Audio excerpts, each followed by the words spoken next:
That's completely wrong. I apologize. Here we go. Take two. Welcome, everyone. Thanks for joining us tonight. We are 20 sides to every story, and tonight we're going to be playing. This is our 5th session of Castle Xyntillan. And I am Alex. I'll be the GM for tonight, and I am joined here by Winston playing Silver the Elf, Moreen coming in with Lillibeth the Hunter, and apparently there are 2 Adrians. You can see this is going really well already. Start things off. Here we go. Adrian is playing Henrick the Knight. And I'm going to get that fixed. There we go. Hey, Miracle Knight. Hey, Camus. Hey, Casey. Good evening. Sorry I couldn't make it tonight. Won't be around too long here. Good luck tonight. Don't die is the sentiment from the chat. So that is the goal, to not die. That's most of this game, is just make it to the next session. So if you are joining us for the first time, please do come and join us in our Discord server. The link is in the chat there.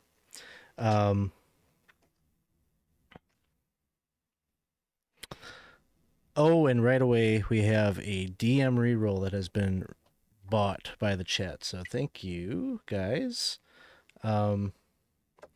Just so you know, Moreen, I think your mic is picking up sound or noise. I just keep hearing it, like picking something up. Okay. So it might be just a matter of like maybe mute whenever you're not talking. Okay. That would probably help. Awesome, thank you. So we're going to get started here.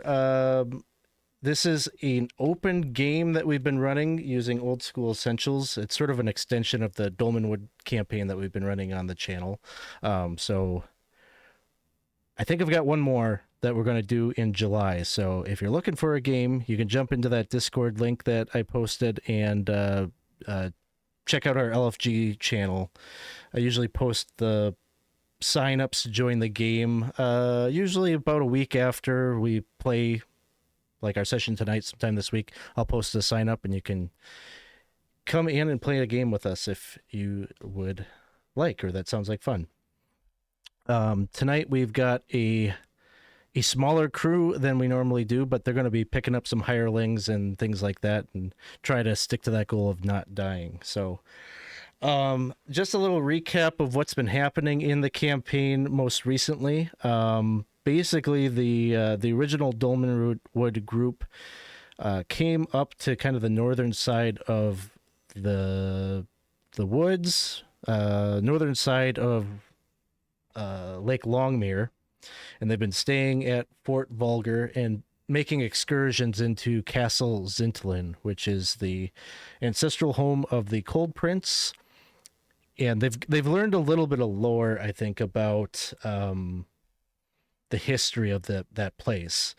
Basically, it had originally belonged to the Cold Prince, but after the war in which the Cold Prince and his Fey elves tried to hold and claim dominion over the Dolmenwood, he was defeated by a pact of the Droon, the Church of the One True God, and at the time the Kingdom of Brackenwold. But after his defeat and his banishment to the realm of Phrygia, he still had remnant elves, and his servants and retainers still lived on at the castle. And so there was a group of knights. We learned in, I think it was the last session, we learned that there were 5 knights that came to, with their forces, to Horblight Keep and vanquished the remnant elves and claimed the castle for the Kingdom of Brackenwold. And then it was given to a family which is not really mentioned by the Brackenwolders these days, and that is the Malevol family. Turns out that they took up residence in this castle, and we don't really know the origins of the curse, whether it is a fey curse that was placed upon the family for taking the Cold Prince's home, if it was some act of evil, some act of some act that betrayed the tenets of the one true God. But something has happened, and this entire castle and the family that took up residence there were cursed and sort of cast out of memory in the history books of Brackenwold. But the characters have discovered that there is wealth there, even though it is a haunted place full of undead things. And the characters have found that there is a large wine cellar in the dungeon level of the castle, and they, in the previous session, embarked on a whole incandescent grottos money-making scheme once again, where they bought some block and tackle, they got another cart, they bought some horses, and you know that Sir Joffrey was a part of this whole thing because he was the very enthusiastic one to try their hand at making some money again. And so they set all of this up. They got, I think, some hired help, and they were doing quite well with recovering. And these aren't just barrels, like these are full-on casks of wine, and some of them have been opened and tasted, and they were well preserved down in the cellars. They have not spoiled. And so I think the long-term goal here is that with enough of these casks in tow, they could be brought to the brewing town of Prigwort, where there are all sorts of interested buyers who would spend extravagant amounts of gold if they could get their hands on some of these casks. So that is a scheme that is kind of up in the air. I think the group here might be talking about potentially continuing that while also maybe exploring other parts of the castle. And so I guess we'll introduce things that it is now the 20th of Obthryme. We're still in the autumn months in the Dolmenwood. It's probably been a week or so since the last group has returned back to Fort Vulgar. You three would be waking up at the little inn where you've been staying called Chooksnob, which is named after the supposed Loch Ness monster type creature that lives out in the lake. The stories of that creature have led some of the group that maybe knows something about there is a monster that lives in the lake, and they know something about that. They might be tangentially responsible for what happened out there, or at least they were around when the things were happening. Whether they're probably not really to blame for that, but they were around for it. And so we enabled it to happen. You might have enabled it to happen a little bit. I also want to clarify the monster no longer lives in the lake. It's not sleepy anymore. Yes. That's true. It might be back in there. There is enough evidence of the monster being awake that it has spooked a lot of the ferrymen, the dock workers. There is some commerce that would come through the lake by barge and boat. All of that is land.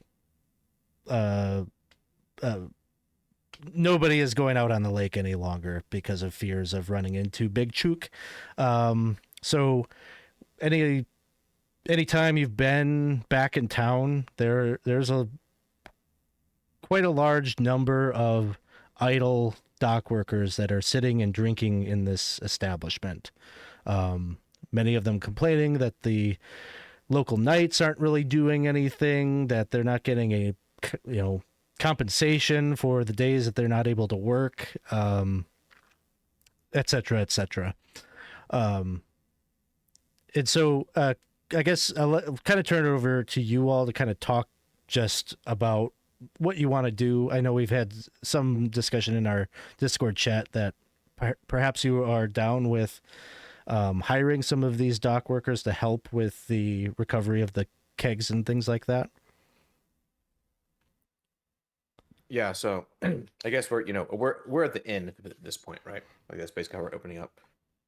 Yeah, so imagine we're down getting breakfast and kind of like at this point, I'm trying really hard to like go over all the financial plan that Sir Joffrey has communicated to us, and like I've written it down with my little quill and stuff. I'm like, well, it's a crazy idea, but I wanted to propose we're gonna scale the operation. So here's what I suggest we do.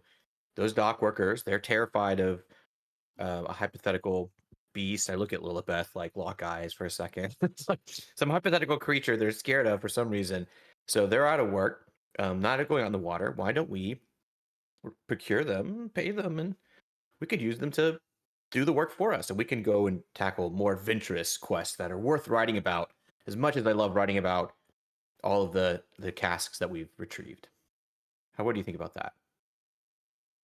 Yeah, I agree. I mean, we should. I don't think we should spend any more time trying to get those casks out of there. Send those other guys that need the work and the money. That's right. Think about it. The good that we're doing. We're putting food on their table. If they get back to the table. Well, that's on them. Like, it's safe. We clear that area of the dungeon. There's nothing bad that could possibly happen. No ghost monks. Nothing. It's totally safe. Totally safe. But we will have them sign something. So. Mm. So I think that's what we do. So I think So we'll agree. I think we get the dock workers. Alex, you had worked out the exact amount. I think it was 150 gold. Yep. 150 gold gets you 10 dock workers and 5 fighters. The dock workers won't go into that place without some kind of armed guard. So this is kind of like the bare minimum that you would need to hire for them to be willing to do this. This is very obviously like an inflated number. And it is only because of A, the reputation of Castle Xyntillan, and B, they've seen that you've brought back these barrels, and these guys are not stupid. They know that there is potentially a lot of money in those barrels, and so this is the number that they come up with. But on the same side of the coin, the numbers that you're running suggest that this is a reasonable amount for the risk and what you're expecting to get. Like, depending on what is in those barrels, you might be looking at thousands of gold worth of casks. Tens of thousands, potentially, depending on what it is. Unfortunately, the issue here is there's no good way of uncorking these barrels and testing the things without degrading the value. And so I think the previous group basically decided we're just going to take everything and see what we can get, because the wagon that you have, if you could get everything out of the cellars, you could with your wagon haul. I think we worked it out that it would be everything, just barely. Wow. But yep. So I'd like to find one of the fighters and slip him an extra 10 gold out of my personal stash. So I've got 180. So I'll just subtract it out. And basically under the idea that, like, listen, this is a delicate operation. There's a lot of very important objects in here that I would really hate to see disappear during the effort, or, possibly sampled and damaged during the effort. So this is 10 gold for you as the captain of this operation to just keep an eye on everything and report if you see any concerning activity. And if you do, I'll give you another 10 gold. yeah, so you're basically appointing one of them to kind of be at the top of the pyramid a bit and keep the others in line, and keep an eye on, make sure no one's, I don't know, doing anything that might hit the books in any way. Yeah, exactly. I want to make sure that, I keep it on the up and up, and he's getting paid to rat out anybody. Hopefully that one incentivizes him to rat someone out inaccurately, but we'll find out later. Yes, I see. Camus in the chat is was bringing up the weight limit issue, and I assure you, we worked out the metrics of that, because they could buy a cart, they could have bought a wagon. I think there was maybe a third thing that they were able to buy, and so we determined that the wagon. Okay, so the wagon can't haul everything that's down there. It can haul up to 50 casks. I think we determined there was like 60 some casks down there, so nearly everything could be carted away in the wagon.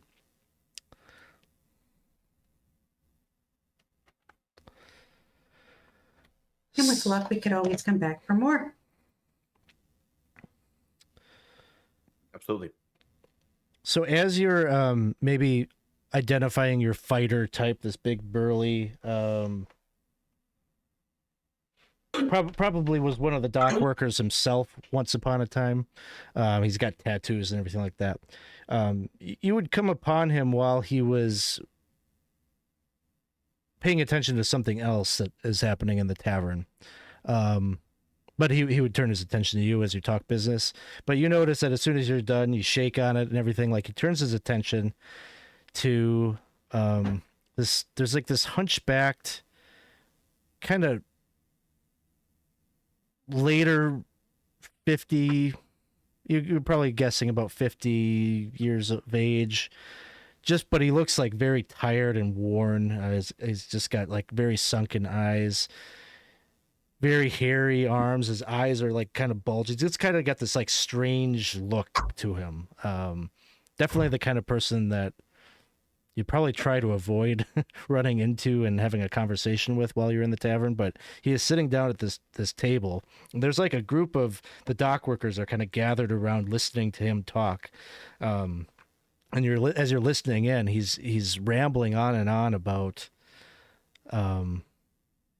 that he had an encounter with the monster in the water. And as you're like kind of listening and you're like kind of picking up on some of the details, you haven't been there for the full story, but what you can ascertain from this is that says he was out fishing when he saw something floating around in the water, some kind of shiny metal object. And, he doesn't look like a man that probably has too many coins in his pocket. He swam out there to try to fetch it. And when he did, the monster swam up from the depths of the lake, brushed up against him. Before he was able to turn around and make it back to shore, before he knew it, he was in its mouth and inside.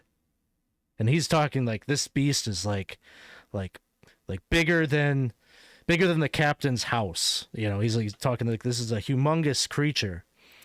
But he talks sort of lovingly about it. Like, he heard from inside the beast a song, almost like it was singing. And he starts to try to recite it. He's a terrible, terrible singer, but he starts to recite it, and he says he sang back to it, and somehow he felt that he had some kind of connection with Big Choke. And for whatever reason, the beast allowed him to leave and regurgitated him. And he describes it like this was his second birth. Like he is now a child of Big Chook, and there's like this longing, like he almost wishes that he could be back with it. And he's talking about he's going to go down to the wharf. He's going to go down to the docks every day in hopes of catching sight of it or hearing its song play out once again. So all the dock workers are like asking all these, well, how many teeth did it have? And, all sorts of descriptors that they're trying to get from it. While he's talking, I almost want to like maybe inspect him a little and see if there's anything unusual about his face or neck, like if there's like any gills coming out, or if there's like any, like his eyes are like all black or anything like that. Like anything unusual about him other than being this kind of hunchback guy. Nothing that's like a real tell. Like there's no mutation really. It's just he's just an odd looking fellow. So I'll join in with the dock workers and just like try to get as many visual descriptions. Like, yeah, sure, 50 teeth, 100 teeth, whatever. But like, what was its color? What was its movements? Describe it for me. I'm trying to get him to like give me something more narrative and interesting to write about. And like this, what can you tell me about it? Was it aggressive? He would tell you it was scaly. It had just this beautiful sheen of scales like armor, but almost like a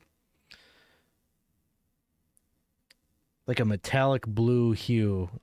He said, I didn't even see it. It almost blended right in with the waters as it was coming up. But, and then, he talks about its eyes being like huge sapphires that twinkled in the light. And he gives you as you're kind of a poet, you can tell like the way he talks about it is very romanticized and, he uses fairly flowery language for someone who seems like just a simple fisherman. Yeah. I'll grab Heinrich and is it Henrik or Heinrich? Henrik. Like Henrik. What do you make of this guy? Have you seen him around? Does he go to the cat's meow or whatever with you very often? And Yeah, the cat's meow. That's right. I don't. No, I haven't seen anybody like this before. And I wonder what time of day did he tell us that, Alex? What time of day he saw this? Early supposedly? morning. Like right as the sun was rising, he was out there trying to catch some fish. You would think that there would be other people there to,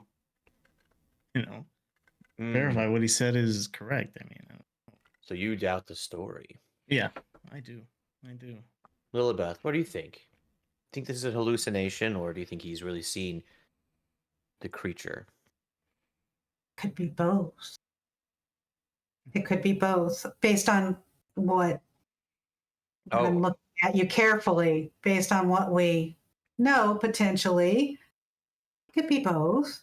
And the singing is the thing that interests me. Mm-hmm. One of the. So maybe, Go ahead. Sorry. So maybe bespelled by song and maybe a true brush, but I don't think he got swallowed. You hear from the crowd, somebody says, "Show us the treasure. Did you keep it?" And he kind of looks around a little suspiciously just to kind of see like is maybe someone going to jump him or whatever, but he pulls it out. You can see he's holding this golden key. And it has like a gemstone that kind of fills in the gap where like the I don't know, handle of the key is, and it's like this ruby that's kind of stylized like a rose. There's even maybe a little bit of emerald that's like cut into it too to kind of be the stem. Does that look like something that just could have come from the castle? I mean, maybe this guy just look anything familiar that any of us have seen before? Yeah, it's a good question. Do we recognize the emblem as anything we've seen? Don't believe so. Does it look like a house symbol? Like, is it stylized like the house symbols, or is it just like a generic kind of rose thing? It's a generic kind of rose, but I guess that doesn't leave out the possibility that it Right. has some deeper significance. But you haven't seen There's any. definitely not a crest. You It's haven't like, seen. it's Not that you know of. You haven't. I don't think you've seen any rose crests from any of the noble houses. the OSE player in me is like, kill him because then we get treasure. Think about how much that treasure worth. Silver? Silver's not happened? thinking that. Silver's not. Joffrey has been whispering to you in the middle of the night, right? Winston's learned his lesson from previous times. Don't No, don't I'm make not me gonna- look up how many knights reside in Fort Holger. You got a player re-roll from Jeff here, so thanks, Jeff. I think so. Yeah. I'm I'll just say, can I get a closer look at your treasure? I just like to look at it, touch it. He just like holds it up, and he like keeps it pretty close to the chest. He's like, "This is as close as you're going to get." Okay. I'm wondering, what if who do you trust the most out of this entire tavern? I'm asking the crazy guy. Who's the most trustworthy person you know in this entire building right now? Me. Besides you, secondary to you. I don't trust anyone. You're here and you're showing us. I'm in your a trust. tavern. It's true, you are in a tavern. I mean, but you shouldn't be showing this out to everybody. You want to get robbed, don't you? You're just asking for trouble. I've never had anyone listen to me before. Well, that's a pretty significant treasure you've got. So maybe you might need to hire, I don't know, a bodyguard. Like Henrick. Sir Henrick here could be your bodyguard. Yes, and we're actually on our way, so you can probably come along with us. We can keep an eye on you and obviously protect you. So, Where are you going? well, we're going up to the castle.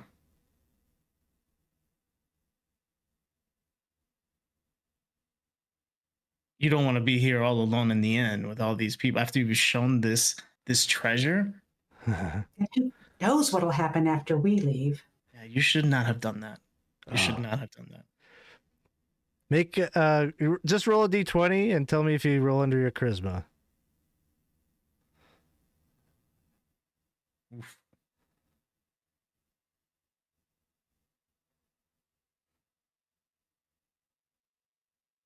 Yes, I did. The castle? Yes. Yes. I'm needing to go that way anyway. Oh, really? Huh. By yourself you were going to go? Not anymore. Now I have friends, trusted friends to go. Yes. Yes, come along. We'll protect you. And if you find anything else, don't show it to anybody. Oh, I won't.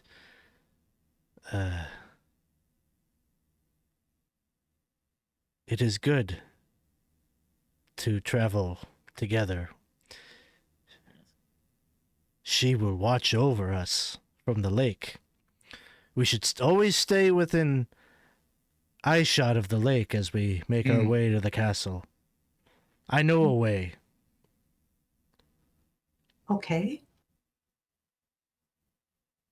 And of course, and we didn't catch your name. What's your name? Maybe I didn't catch your Samuel. Samuel? Samuel. And if you hear the beautiful singing at any point, definitely let us know. We can help you take a look out and see if the beast of the lake is returned. Absolutely. I will be praying that happens. Okay. I guess would be good for us to have a few extra companions, especially if we are being proper bodyguards. What do you see? We hit up a few of our old friends to see if they want to come to the castle with us. Mm-hmm. Yes. Joffrey. Sir Joffrey would be up for it, I think. And the good friar, the other good friar. And Cassie will come. The other friar and the other Joffrey will come with you. Well, we have to pay Cassie, though. Or have we already negotiated a contract with her? I can't remember. Yeah, she's good for a bit yet. Sir Joffrey the Lesser and Friar Ambrosius, I think is his name. The two of them, you don't have to pay. They'll want like a share of the treasure, but you don't have to pay them a wage. They have their own business at the castle. They are basically agents of the Church of the One True God, and Ambrosius is a member of the Malival family. So really both of them are. It seems like Ambrosius was the one that was charged with coming to Castle Xyntillan, and he is trying to recover 5 artifacts that belonged to the 5 knights that were responsible for vanquishing the elves of Horblight Keep. So they're willing to come along with you in hopes that they learn something or get any clues about where these objects are. Do we have any idea what these artifacts may be? I mean, they can just be any random old thing, or No, they are specific things.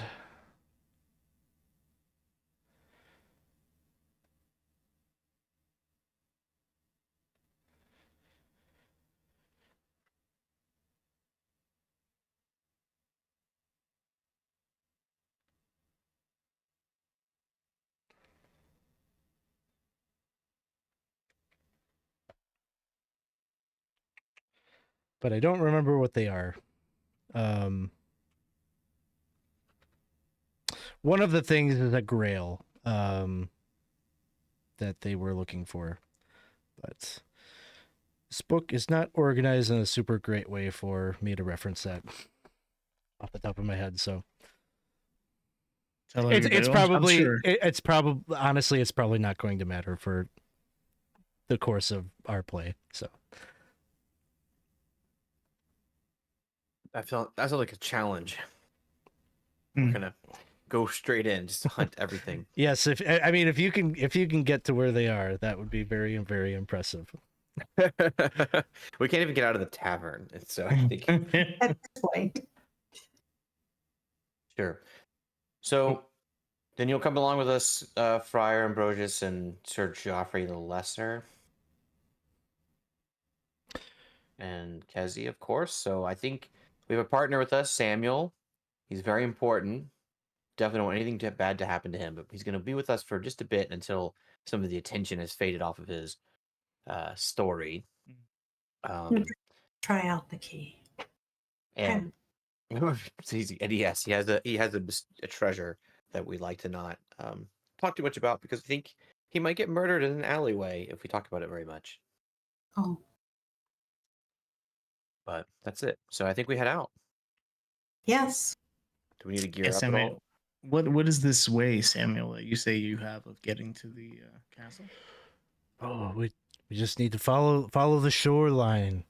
We don't need to take the road. We follow the shoreline, and eventually there is a trail that leads up to the outcropping of rock where we can get to the castle.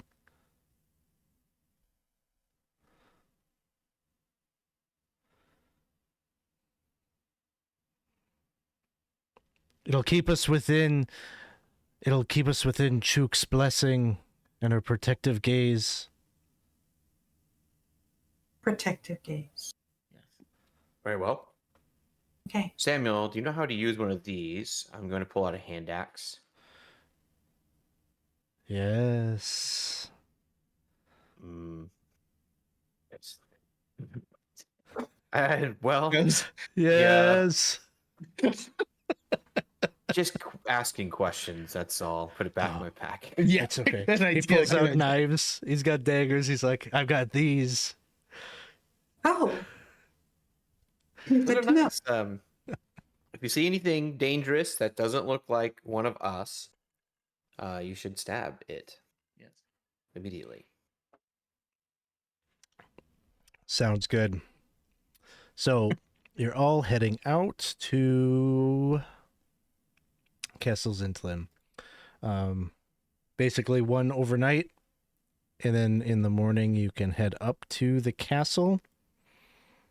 As this is loading up, do you all see the map already? Yeah, just loaded.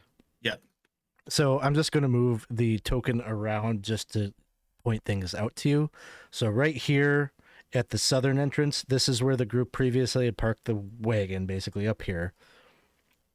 Right inside, this is where you fought articles of clothing and a spectral butler. Right in here. Oh, shoot. I probably have to do this. There we go. right in here is kind of that study area with the spooky clock and the fireplace with the secret passageway that led to Ham. And then this stairway right here is the one that leads down into the cellar. So that is kind of the route that they were taking to get the barrels and such up and out. So just because we haven't, I don't think we've talked about it yet. One of the things that in the Discord chat that had been brought up was the idea of following, what was it? There was a gargoyle in the basement area that the group had talked to that had said that it had a twin somewhere up in one of the courtyards of Castle Xyntillan, the Blind Beast of Xyntillan. And this gargoyle hated its twin so much that it asked you that if you would go and slay it, it would reveal to you a secret. I think that's what how it went. So I would say, I'm going to move the token here real quick, just based on, your characters being able to take a look at this castle and get a sense of where would a courtyard be. Based on where the walls are, how the towers are formed and things like that, you probably can get a sense that beyond the entranceway there should be courtyards not too far away. So, like, if you wanted to, probably the most immediate way to get to a courtyard would be through the front gates here. To try to get past, like, just the front gatehouse to get into, like, the interior where there would, in theory, would be open spaces, just based on, like, how the sun is hitting things and whatever. So, yeah. So I mean, I think that's the way we go. Yeah, the other way was through here, and there was a rose garden there, but that rose garden was full of poisonous roses, if I remember correctly. yes. The other potential way that you could go to try to get to courtyards would be through the southern entrance and go north from the main entranceway. You've never gone that way before, so you don't necessarily know, like, how that connects up with things, but essentially those are probably your three options for entry at this point. I think we should go through these main doors here. No one's gone through them before yet, right? This is new. This area's new up here. Yeah, I don't think so. Okay. I think we explore that, and I talked to even the friar and Sir Joffrey say we haven't come in from this side of the castle, and the more we explore, the more likely we are to find your artifacts.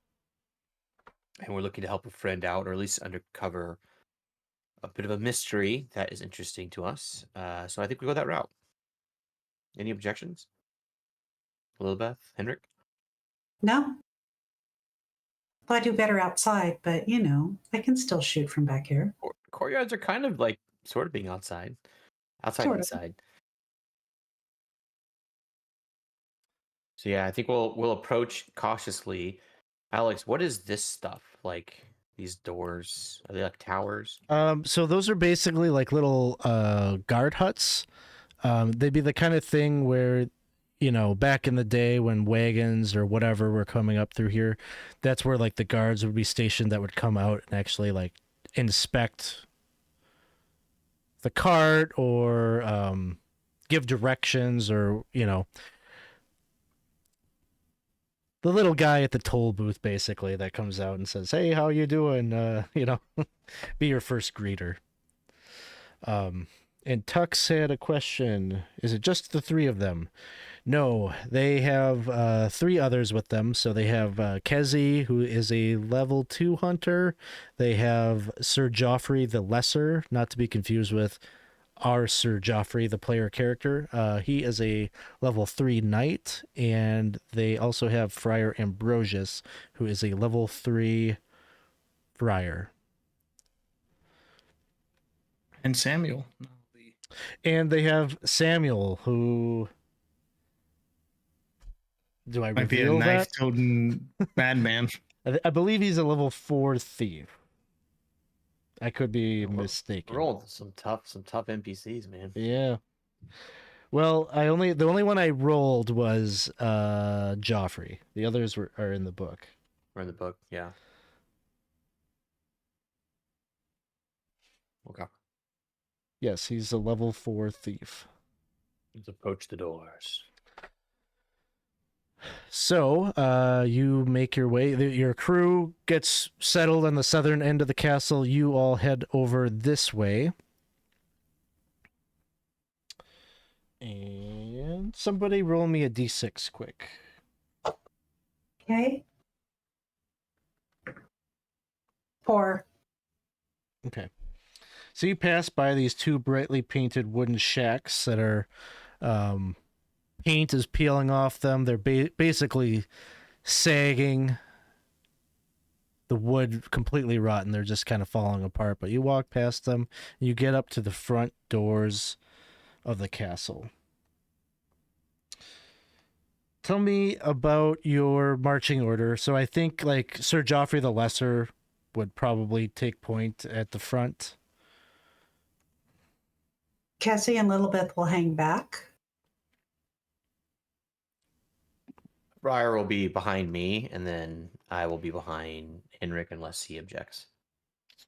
Sounds Fine. good. I think Samuel will be right next to me. Okay. That does sound good. And oh boy, it begins is right. So they come up here. These doors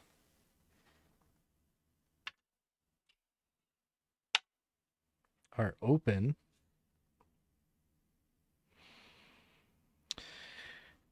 Who's pushing them open?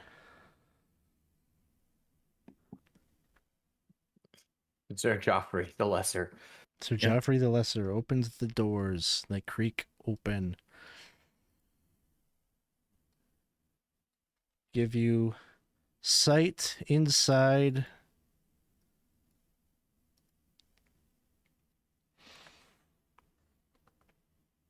You can see as you gaze into the entrance passage that there are murder holes that line the sides of the dank passage, the light from outside catching them. And there are bone scraps and remains of armor that litter the floor. Seem very ancient, antiquated, not from this time period, but from a time perhaps hundreds of years old at this point. And there is a loud, booming voice that seems to echo forth through the chamber. It has an elvish accent to it. And it says, "Hark, mortals! You tread upon the threshold of Horblight Keep, domain of the Cold Prince who hails from the lands of Phrygia and claims dominion over the Dolmenwood. If you come to prostrate yourself before your betters, then proceed. But beware the vengeance that shall fall upon those who challenge the Cold Prince's throne."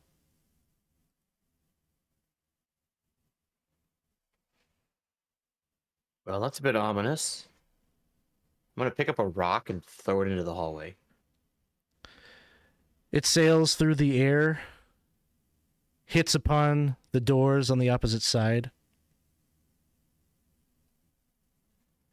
Now, Alex, my character, when I rolled him up, in his beliefs section, he has visions from the Cold Prince. Is there anything I can say, or maybe I do prostrate myself? You take like a knee. Yeah, I'll take a knee. I'll pat you in the back. There. You just hear a laugh. I was going to tell you it's probably basically a spell, but maybe there is a voice behind it. And I'll yell out, "Good sir, I am a silver upon his brow. from the land of the realm of fairy.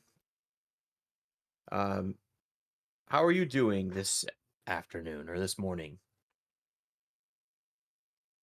There is no response from the hall, but Samuel giggles. And I'm the crazy one. Come on. And he like kind of very Alright. knowingly like starts walking through the hall. So Henrik quickly gets up and sort of dusts himself off. I don't know. I look over to Silver upon his brow. Maybe I shouldn't say this out loud, but I have had visions of the Cold Prince before. Maybe you should not say that out loud. Yeah, I don't know. Tell us about these visions. Are they visions of us and you with like a sword, like And chopping why? their heads off? No, nothing like that. I never see myself in these visions. I just see what I think is the Cold Prince. That's quite unusual. How long Yes. has that been going on?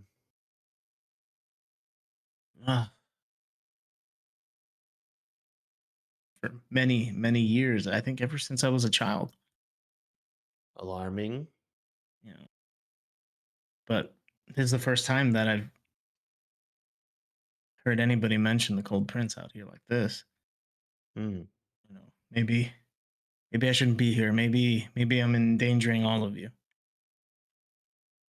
Well, I will say the thought did immediately cross my mind when you said that, but I actually think that if there's some reason, there's some connection, some intersection that's happening there, it could be good. Maybe you're more sensitive to the realm of fairy than the average mortal, so maybe you could help us detect things as we're going through. So I think as long as you are honest with us and you let us know if you feel voices in your head telling you to do bad things, that you let us know and we will stop you from that.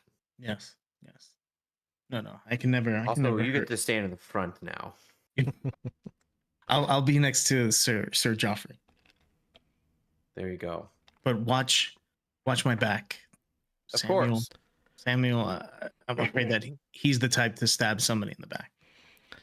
And as you say this, Samuel's like all the way forward, like at the other end of the hall, and he's like, "No, I'm up here. Come on." That little shit. That's Gotta keep up. Let's go. Onward. All right. Just march through the hallway. I'm going to call this our first turn.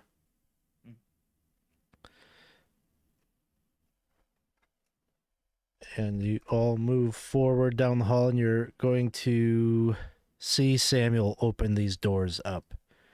He says, "Courtyard, yes?" Samuel, are you checking for traps? You can't just go opening these doors willy-nilly. "There's no traps on this door." Have you seen this door before, Samuel? "Yes." When? "Oh, I come through here all the time." Hmm. Is that where you found that key? "No, I told you where I found the key. I found the key in Oh, the right. lake." That's right. In the lake. Got it. Understood. Well, be careful, Samuel. We know that there is some sort of blind beast that hangs out in this "Oh, courtyard. yes. Yes, Okay. he's up here." He's up here.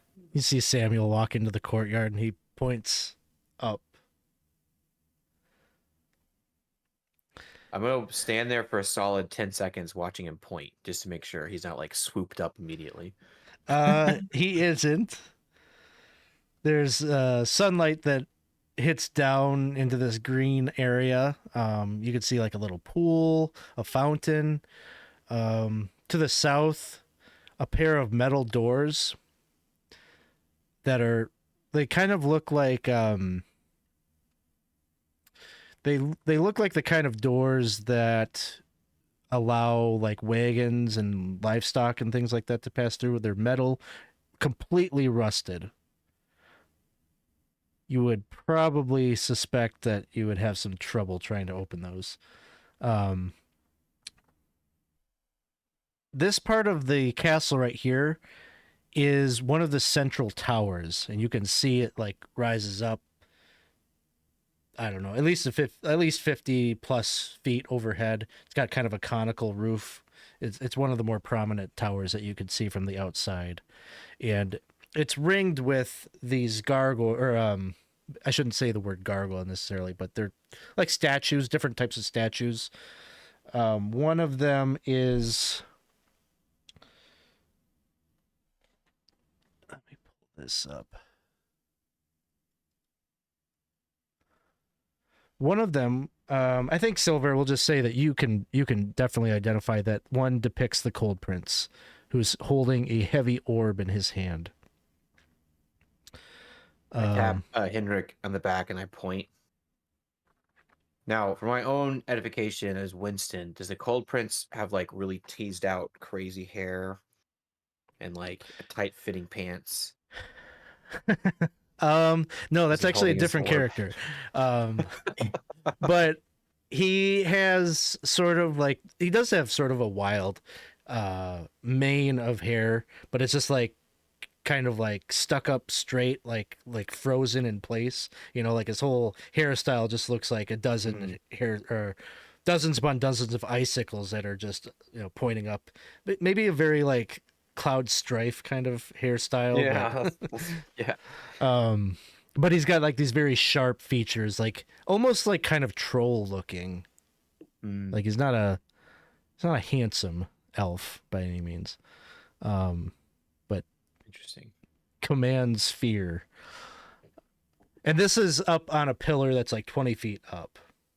So it's kind of far up off the ground. The statue. What's that? It's interesting they would keep the statue. I'm just using my as the character. Yes. But I guess it's a work of art. That isn't the statue that Samuel is pointing at. He's pointing at a different one that depicts, it's a statue of a creature that is very difficult to describe or have a name for. But it looks like the body of an ape, but it also has scales. It has kind of this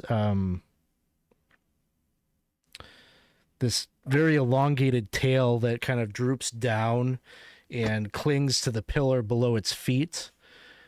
And its mouth and head is kind of in the shape of like an alligator's maw.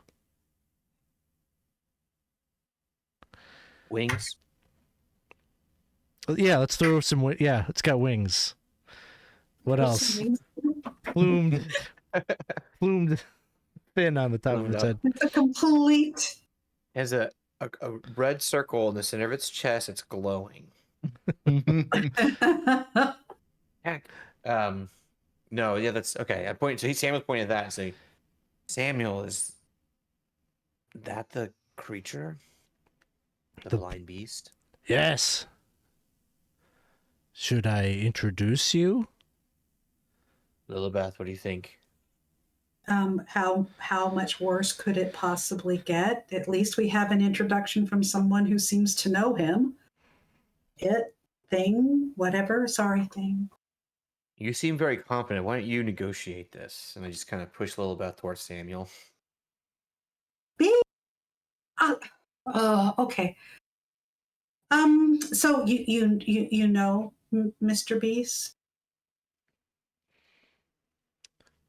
Yes. Oh. He's the only one who's nice to me. Oh, he's nice to you. Does he tend to like your friends? Do you ever bring any friends? I don't have any friends, if you can believe that. So we don't.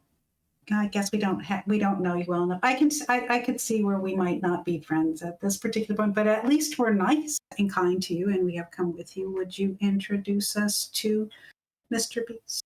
Yes. Yo, Beast! Wake up!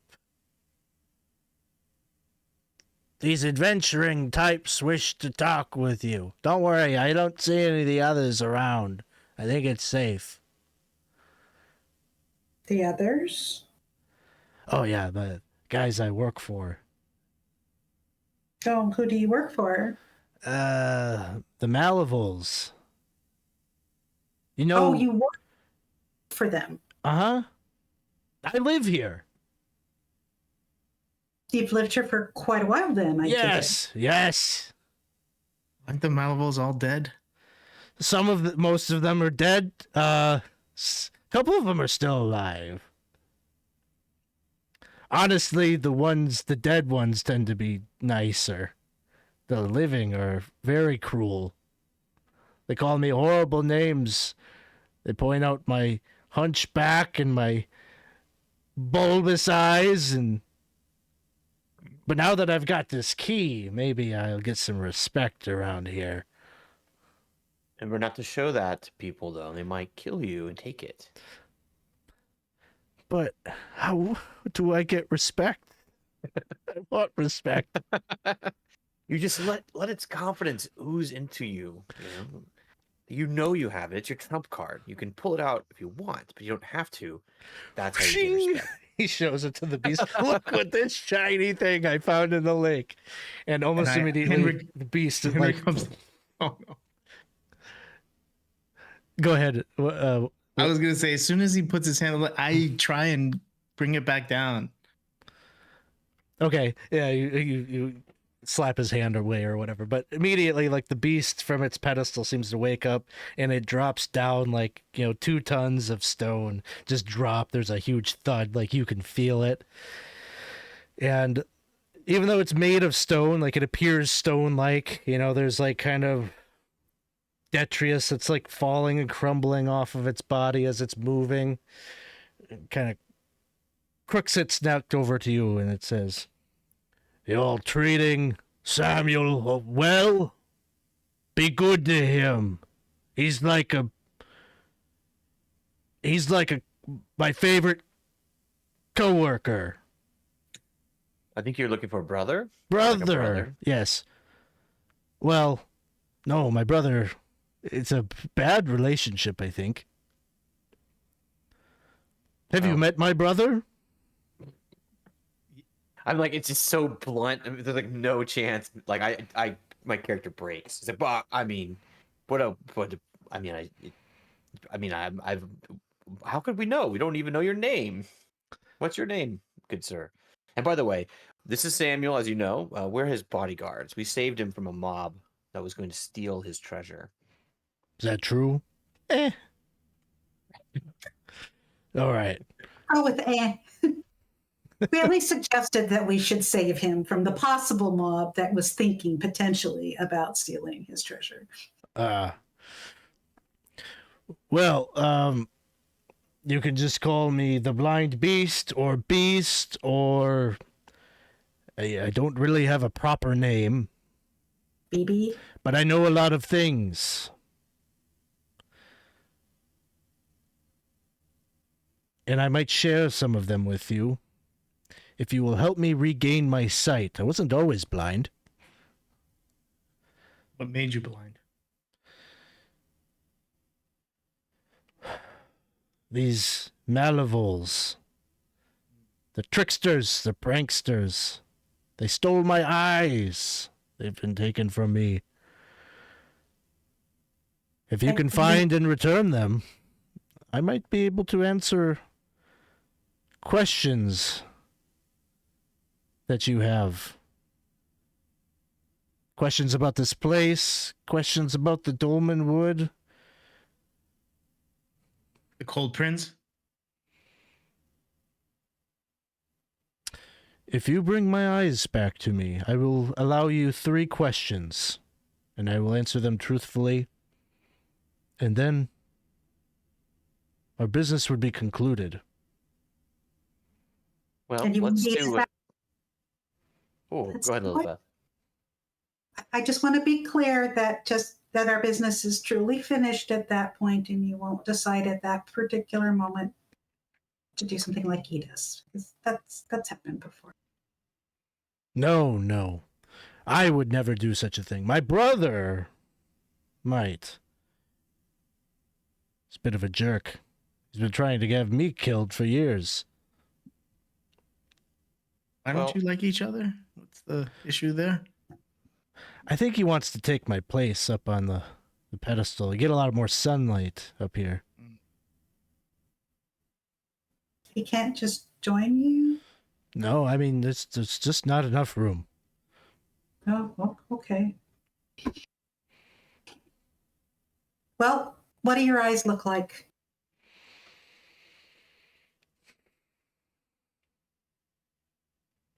Smooth stones. Look into my eyes. Look into where my eyes should be. Look into my face. Picture, if you will, Yeah. 2 small red stones, polished.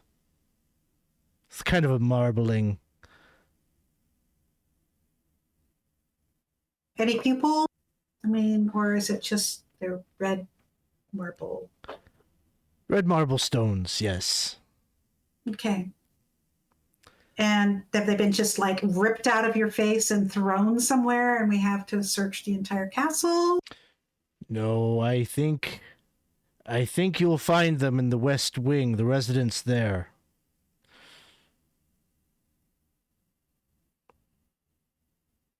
And he'll give you some directions on where to take a staircase up to the West Wing. Okay. Well, we will do our level best to find your eyes. Well, one question, and consider this maybe a down payment on this exercise and trust building. If you answer this question for us, why, if you know where the eyes are, have you personally not gone to retrieve them? Well, I have to stay here in this courtyard. I can't stray from the courtyard, just as my brother can't come up and top of my head. I see. So it's not that it's extraordinarily dangerous in the West Wing, right? That's not the case. It's just that you can't I've leave. never been. Samuel, you could maybe tell them about how dangerous it is. And Samuel said, "Oh no, it's not a problem." Okay. Well, thank you for answering. I think we have what we need.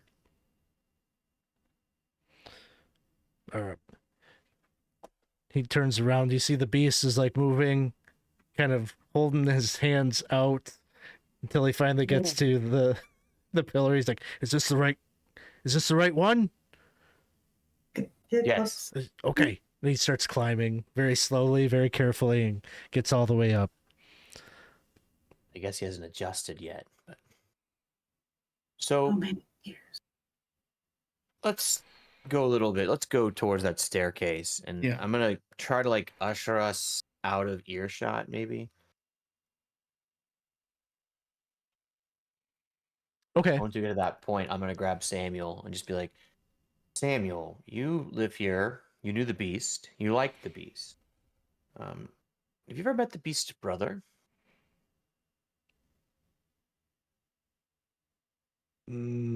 I don't really go into the dungeons. But so you know he's there. Okay. What's your take on this? Is the brother truly the evil one and the beast is the kind one? Or is it just a brotherly spat that's worth resolving? I don't know. I only know this one. He's Okay. he's the one that's nice to me. He calls me by my name. And that's all The he other ones offers as don't? evidence. That's all he offers as evidence that he's nice. He uses his name. That's important. Okay, well, remember that. Remembering that's his love language is using his name. Okay, well, Samuel, emphasizing it, and lead us towards this West Wing, and I think we go help your friend. Yes. So I think Stop he looking at the table. No need to roll in any encounters. No, just pure narrative. would he go this way? 1 second. Just trying to think the quickest way to get where would he take you? No, I think he would. So I think he would suggest going down this door. I think, I would say at this point that was probably a turn. He would take you to this doorway here.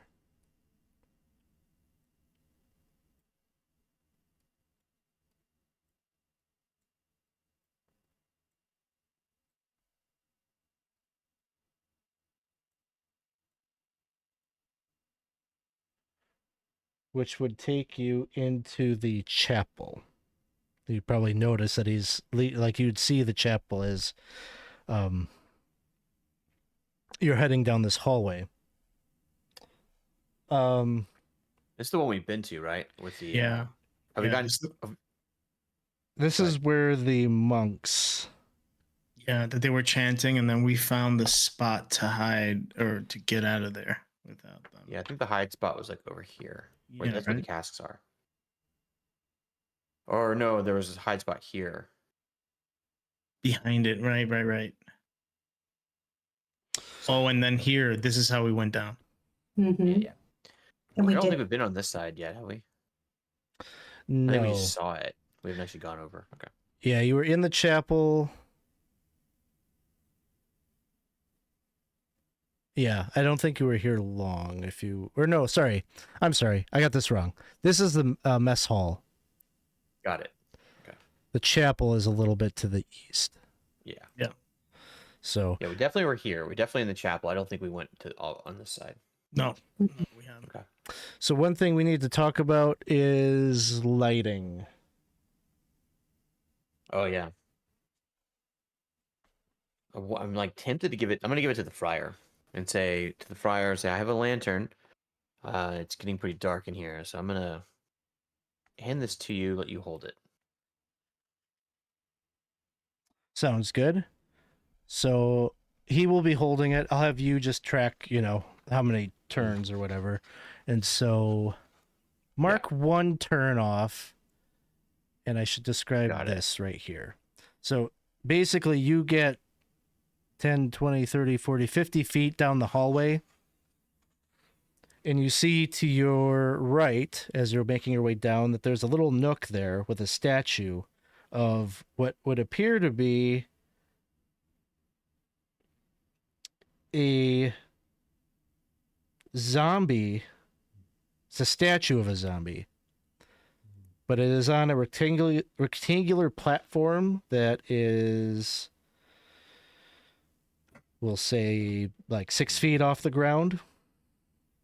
And the statue's got its hands out like this, and there's like a little incense bowl there, and you can see there's like ash or whatever, like some kind of offering or something has been burned inside that bowl that it's holding.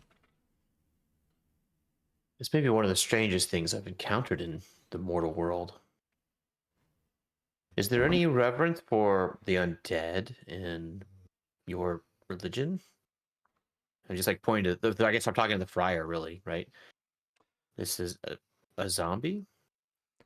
It's a statue of the zombie. No, we don't revere zombies or the undead. We quite find them to be unnatural and against the laws of our God. We should probably smash this statue. I don't think so. I think we should leave it be. You know what's going to happen? We're going to smash it and it's going to come to life. Yeah. And strangle you. Yeah. So Maybe we should move on. we're not. Yeah. Samuel, keep leading the way there, Samuel. Yes. Quit looking at just random things. It doesn't mean anything. 10, 20, 30, 40, 50, 60. So this would be a turn here. Getting to this mess hall. And there is a bit of singing that you can hear coming from within.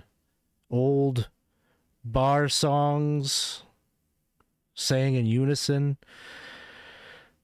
As you bring your torchlight or your lantern light in here, you can see bizarre shadows kind of flicker on the walls, attempting to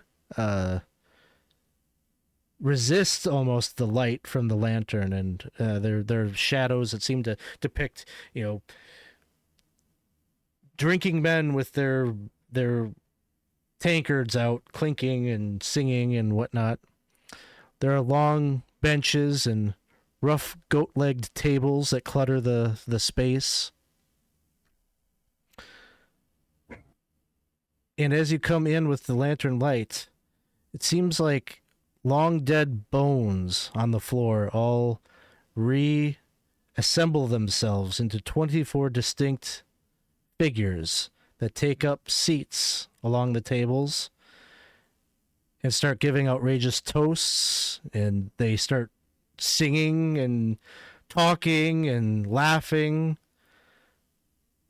paying you no mind.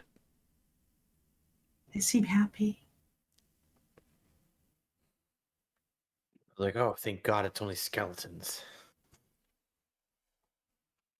Skeletons are friendly, Henrick. Don't worry.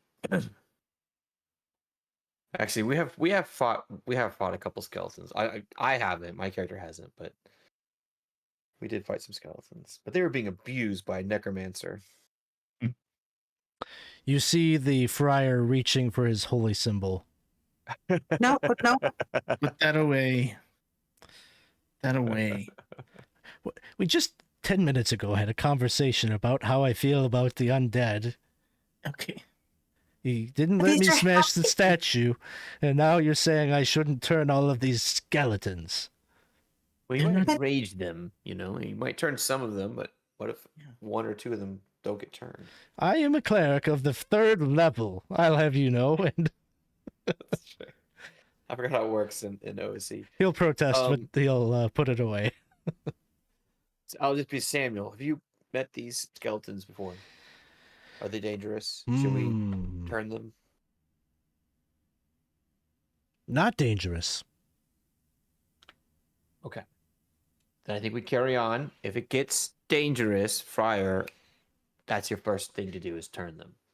Okay. All right. Puts it Let's away. save your connection to your god for a real true threat. Don't want to anger the one true god by calling on too often. For frivolous things. Right. For very frivolous 24 skeleton things. I mean, it's one of our commandments. It's not frivolous. like those. But you have to think tactically. How often can you turn undead in a Once per combat. But if you accomplish your goal here without turning them now, maybe you'll free all of them. It's better this way. Let's just at least see where Samuel's taking us. We can catch him on the way out. Oh, Yeah. good, Yeah. good. Yes. Yeah. So, I will. Patience. It's a virtue. It's a lesson. It's a Yes. trial true. for my God. We'll let you take the first crack at the statue. We'll break the statue. He's gonna warm up his mace and his swinging arm. The hunchback would take you to this wooden door here and open it up, and it'll creak open. And there you'll see that there's a spiral staircase that leads up. And Samuel will look back at you and say, 2nd floor or 3rd? The residence is a large space. It's our 2nd floor. 2nd floor it is.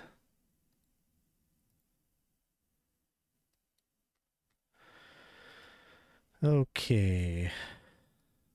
So, take a look at my little map here. It would be this one.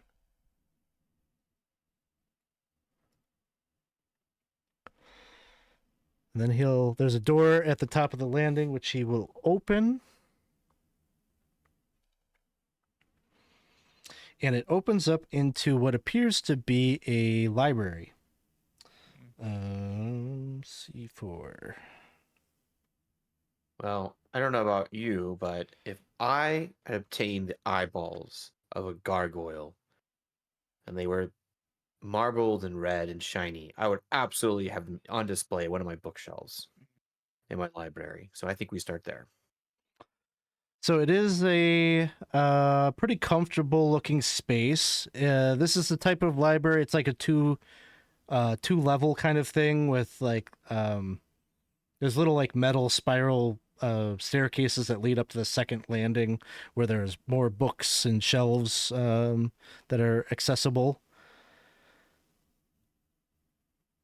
All sorts of It doesn't look like it's necessarily a particularly well organized library. There's a lot of books and pamphlets that are kind of laid out on tables, just stacked up about.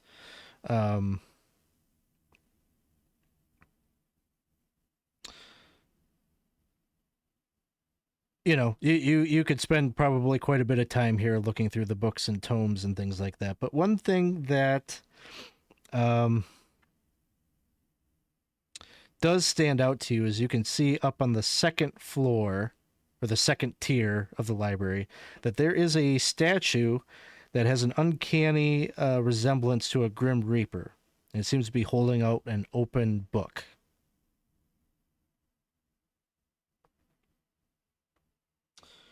I'm so tempted just to go touch it, but No. I know that's not supposed to do that.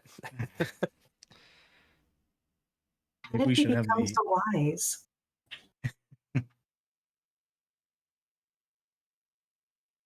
Well, I want to at least look at the book. I won't touch it, but I want to go see what the book is.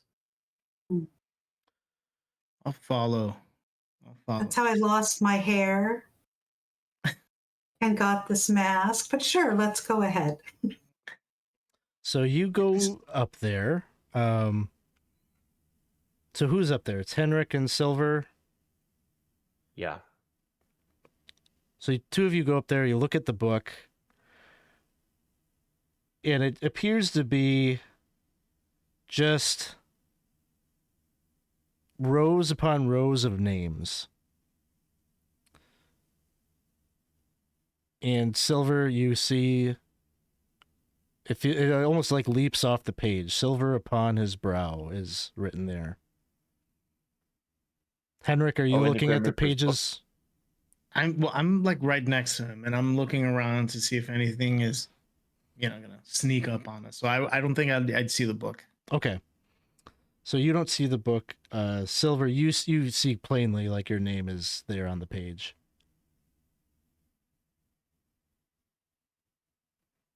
Does it say like a date or a year or anything? It's just my name. It's just your name.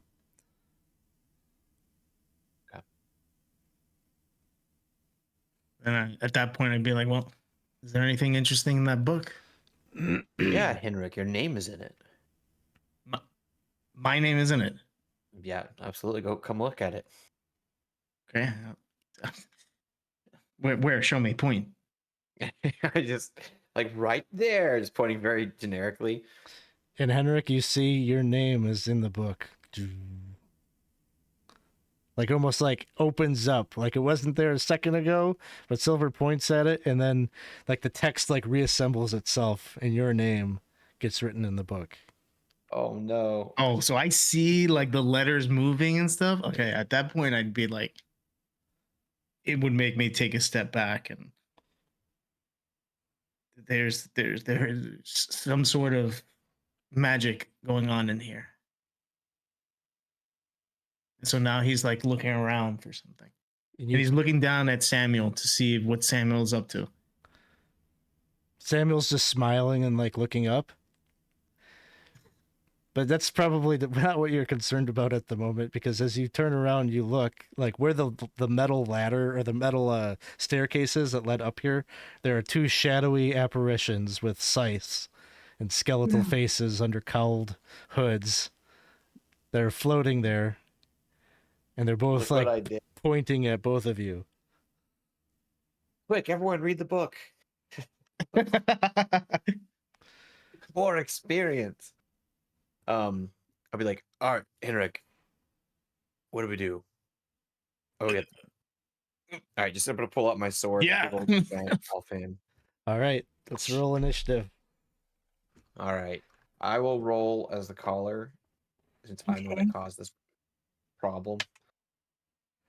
I rolled a 6. That's not good. Anyone rolling? Damn it! Anyone doing spells or retreating on our side? Not retreating, no, and no spells available from either me or no. Okay. Yeah, I mean, Alex already said it was a 6, so I think it would be against the spirit. Let me roll it. A 3. It's not worth the reroll. We're not beating a 6. All right. So both of the apparitions float very aggressively towards Silver and Henrick. Each one is going to take an attack each. Go.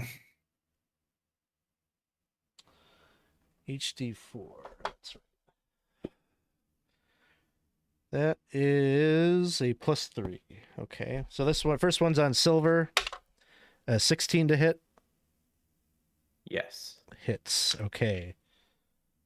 You need to make a save versus paralysis. Oh no. Okay. Save versus paralysis. Here we go. And I rolled a 13 against a 13. So this is Awesome. success. You just take 1 point of damage. No paralysis. The other one is attacking Henrick. A 17 to hit. That's my AC. Save versus paralysis. Oof, and 6 points of damage. He's about to be really paralyzed. Oh man. Oops. He's about to be paralyzed for life. Let's see. What is? I rolled under. Would you like 12 to is use the my- reroll? Please. Okay. Is Should under I? good or bad for saves? I forgot. That's bad, right? Yeah, you want over. higher I on the wanna- save. Higher than I'll do it. I'll do it.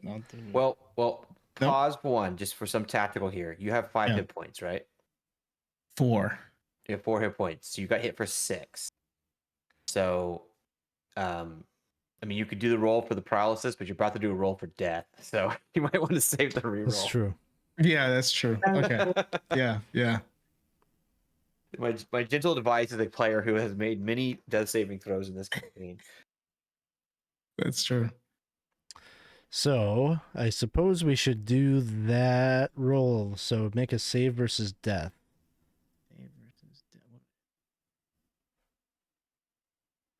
Okay. Roll high. Roll high. Here we go. Reroll. Reroll. Reroll. Oh. Oh God. Oh. Oh. Oh no! It was 18. It was 18. Oh no. Next No. Elder. No. So you see Henrick go down as the spectral spirit slices through it with the scythe, and as soon as he does, that Grim Reaper disappears. I've killed him. I've killed Henrick. It's my fault. Oh my God. Well, Take my plate mail. Camus just redeemed another reroll. So there is that. So I think Adrian, Yeah. would you like to play Samuel? I guess you have your other NPC as well, but The lesser, Sir Joffrey. You still Yeah, have Sir- I'll take. you still have Sir Joffrey the Lesser. But And Sir Joffrey is down. He's not on the tier with. yes, Yeah. yeah, I think Henrick and Silver were the only two up on the landing. Yeah. So, Yeah. but as soon as the Grim Reaper killed Henrick, it disappeared. Got it. So we have a solution to this problem. So it Because that is is not a preferred. it is the party's turn. So the first thing I'll ask is for movement. We'll start with Winston, your characters. So I'm up against this dude, so I'm staying here because I can't retreat, right? That'd be a fighting retreat. Yes. So I'm done moving. Are we making enough commotion that anyone would think to come up here, or is it? I mean, we just heard Henrik cry out in agony, right? Yeah. You would have heard his Right. plate mail like come crashing down. Yeah, I don't Yeah. think anyone is unaware of what's happening. So then I will move the friar to just go up the stairs, basically, and see what's going on. Sounds good. What if Moreen, what your if he- characters. gonna say, what if you take the book? Kezzy is going to take point and be ready to shoot at something. So we're not moving, and but getting in position to where we can at least potentially shoot at something on the stairs. Sounds good. And Adrian. So I think Sir Joffrey would be looking at Samuel and just like asking him, what have you seen this before? What should we do? He would say he's seen that book before, but he doesn't know how to read. Okay. Good. Good for him. Yeah. Saved That's by what's literacy. Yeah, and so then I guess Sir Joffrey would just take out his sword. Sounds good. All right. Ranged attacks. Any ranged attacks from Winston's characters? Moreen's characters? Well, it's at least worth a shot. So both of us are going to take a shot on whatever spectral thing we can see. All right. Who's taking a shot first? Kezzy is going to take the shot first. Let me pull her back up.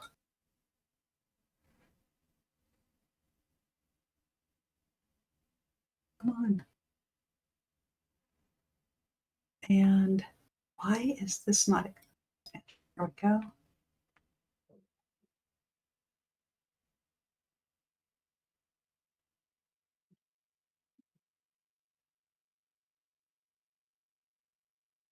My dice are still not showing up. That's always annoying.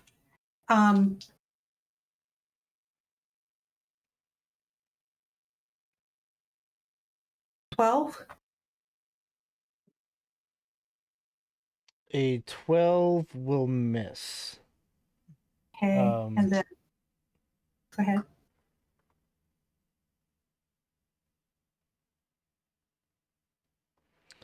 But as she lets out that shot, there's a Grim Reaper that shows up right behind Kezzy. Oh no. Does Lillibeth see that in Yes. the moment? Okay.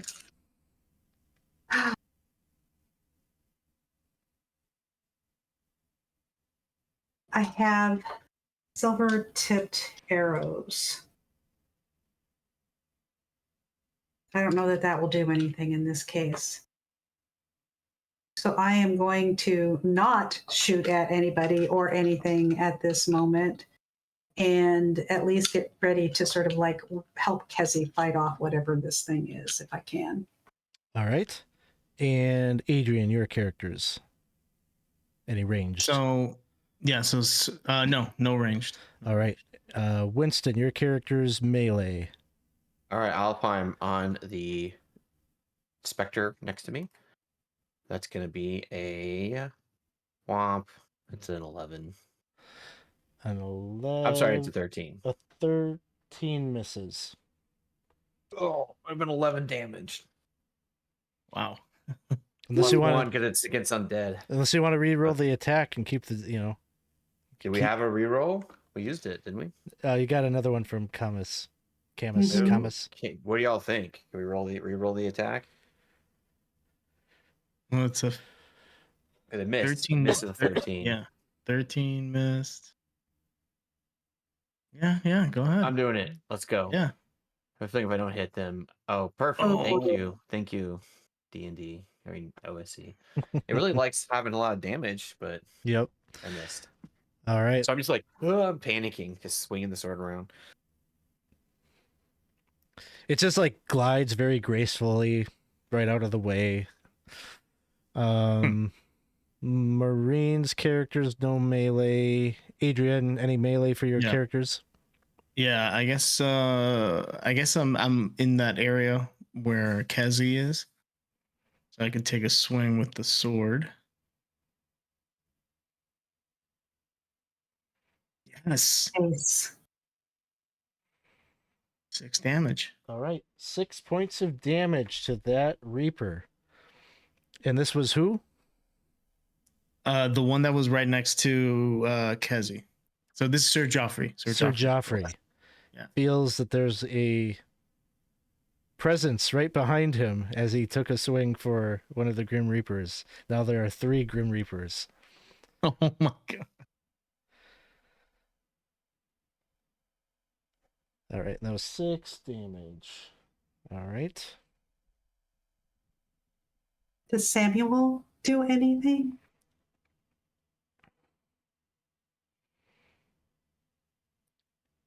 Can't read, but I can count. Need your Any- help, buddy. It's up to you. I'll let you control him. Adrian? I vote he does not attack because he's a thief and he's probably figured out what's going on. Yeah. If he attacks, you're gonna keep getting more. Right. So, all right, an initiative. So the friar is gonna cast a spell. Okay, he's gonna do. He's turning the dead, so I don't know if that's a spell or how that counts.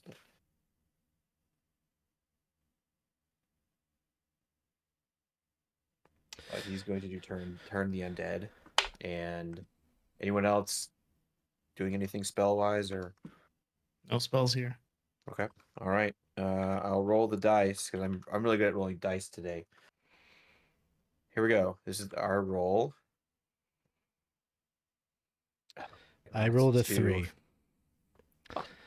So I've got 3 Grim Reapers. I've got one that is on Silver.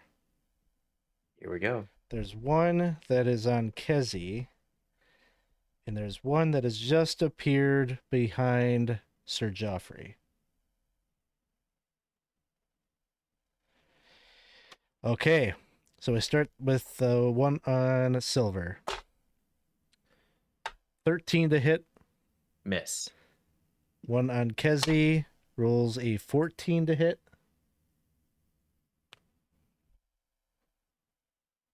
Will it hit Kezi?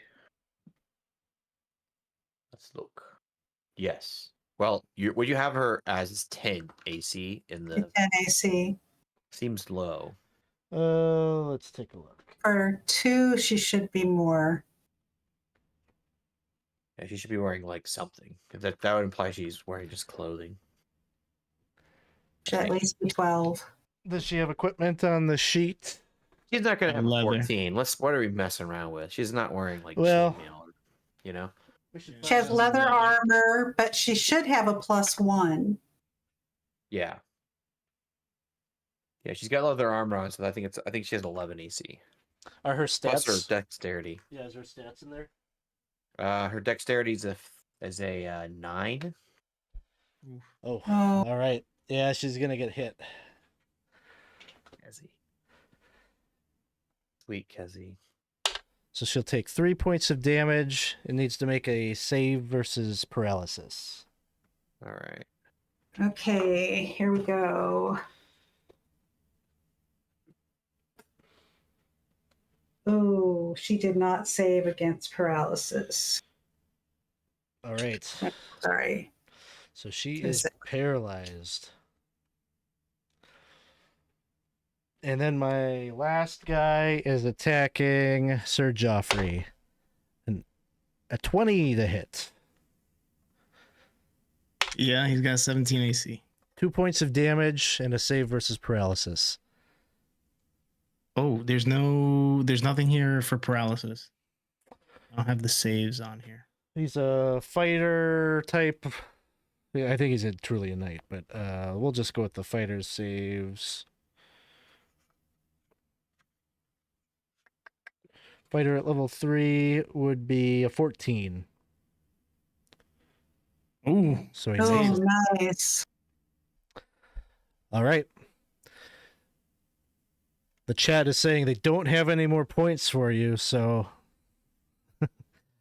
there it is. Party's turn. So, Winston, your character's any movement?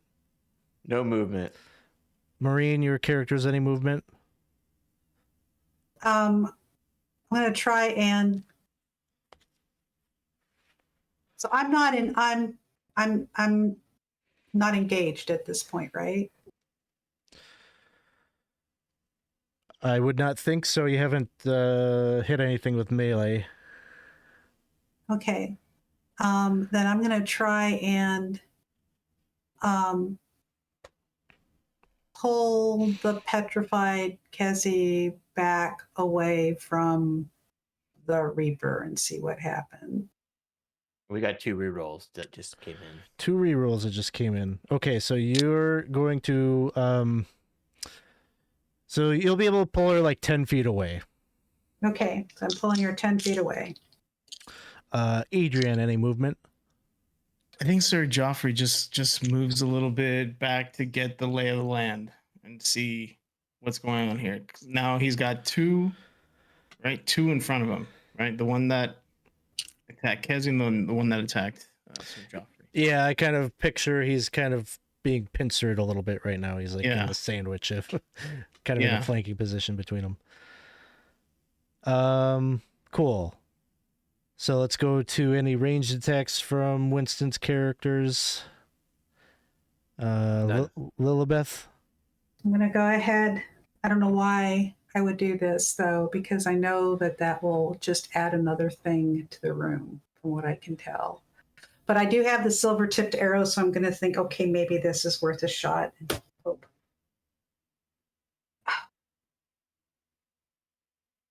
Nope. It's a miss. It's a 1. It's a bad miss. Lillibeth has a Grim Reaper behind her. There are now 4 Grim Reapers in the room.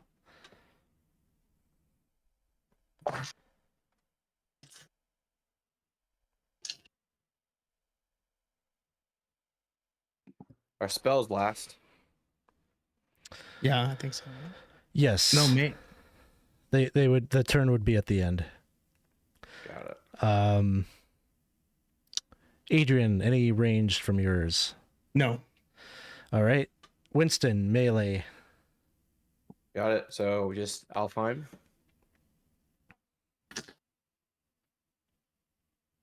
Cool. Miss. Do you want to re-roll? Only 5 damage. Is it worth re-rolling it? Why not? Let's do it. Let's spin 1 re-roll. Yeah, I just want to see what happens.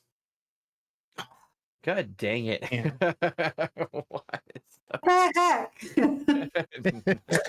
God, it's bad. So is It's that getting those accurate? bad It's only rolls. adding a +1. Is that correct? It doesn't matter. Well, I guess it wouldn't matter earlier. So it's adding a +1. You're right. It's a +1, but another +1 against the undead. Okay. Would that have changed that time I rolled a 13? It's not an undead, unfortunately. Oh, well, we're about to have a real bad problem because I just wasted the Friar's turn as well. There goes the trump card. Let's see. Melee, nothing from Lillibeth. Adrian, any melee? Well, if I do melee, another one's going to appear, right? If you do, you're already targeted. I'm already I don't know if your targeted. characters figure that out, but that's what's happening. Yeah.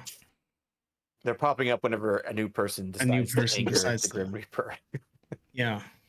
I don't know what the- Oh man, but now I got 2. Okay, I'm gonna hit the one that I already damaged before that. The 6.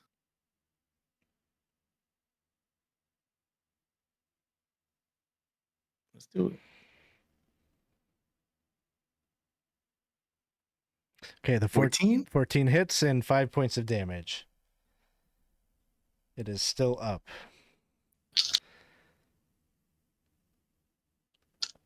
And I think Samuel is holding tight. Yeah. All right. And then the turn undead will occur, but you will confirm that nothing happens to these things. Still want to roll it because I want to get some dice out of my system. Look at that. Look at that. Solid. Right? Amazing. It would have been. He's like, I should have used this on the skeletons. You It's know, like, finally I can use it. Nothing happens. my God is not here. My God has betrayed me, forsaken me. I think Samuel might be like going towards the door and like he's leaving. Yeah. Yeah, so another initiative roll. All right. Well, do we want to retreat? I think we want to retreat.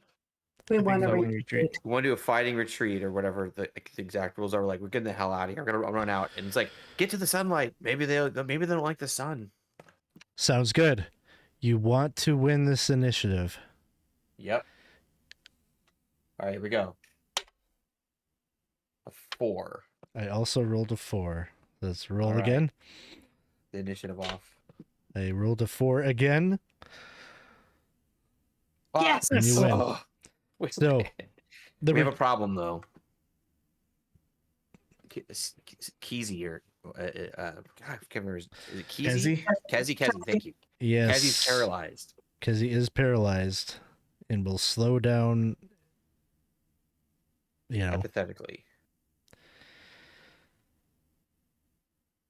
I'm not saying anything, but someone's got to carry Kezi. Someone's got it there. Samuel.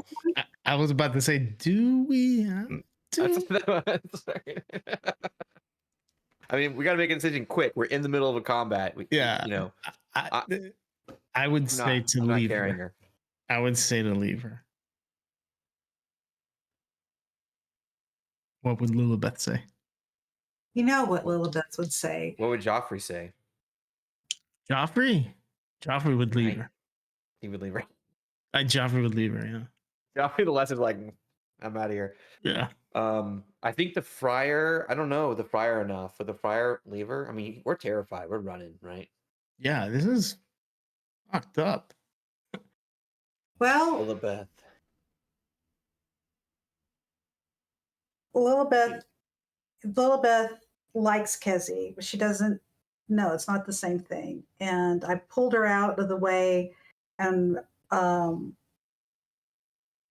we have to run. We have to. Okay. It's really I was going to sad. help you if you held her, but if you run, I'm running. We have to run. The withdraw is happening down the spiral staircase, is my assumption. Mm-hmm. So you take off down the staircase, leaving Kezi behind Henrick's body. And you just are running with sweat dripping down your brows and just with like fear in your hearts. Probably one of the most terrifying things that you have come upon. And you make it down to... Let me just see how this works. 24 skeletons. Is there a pursuit or no? Well,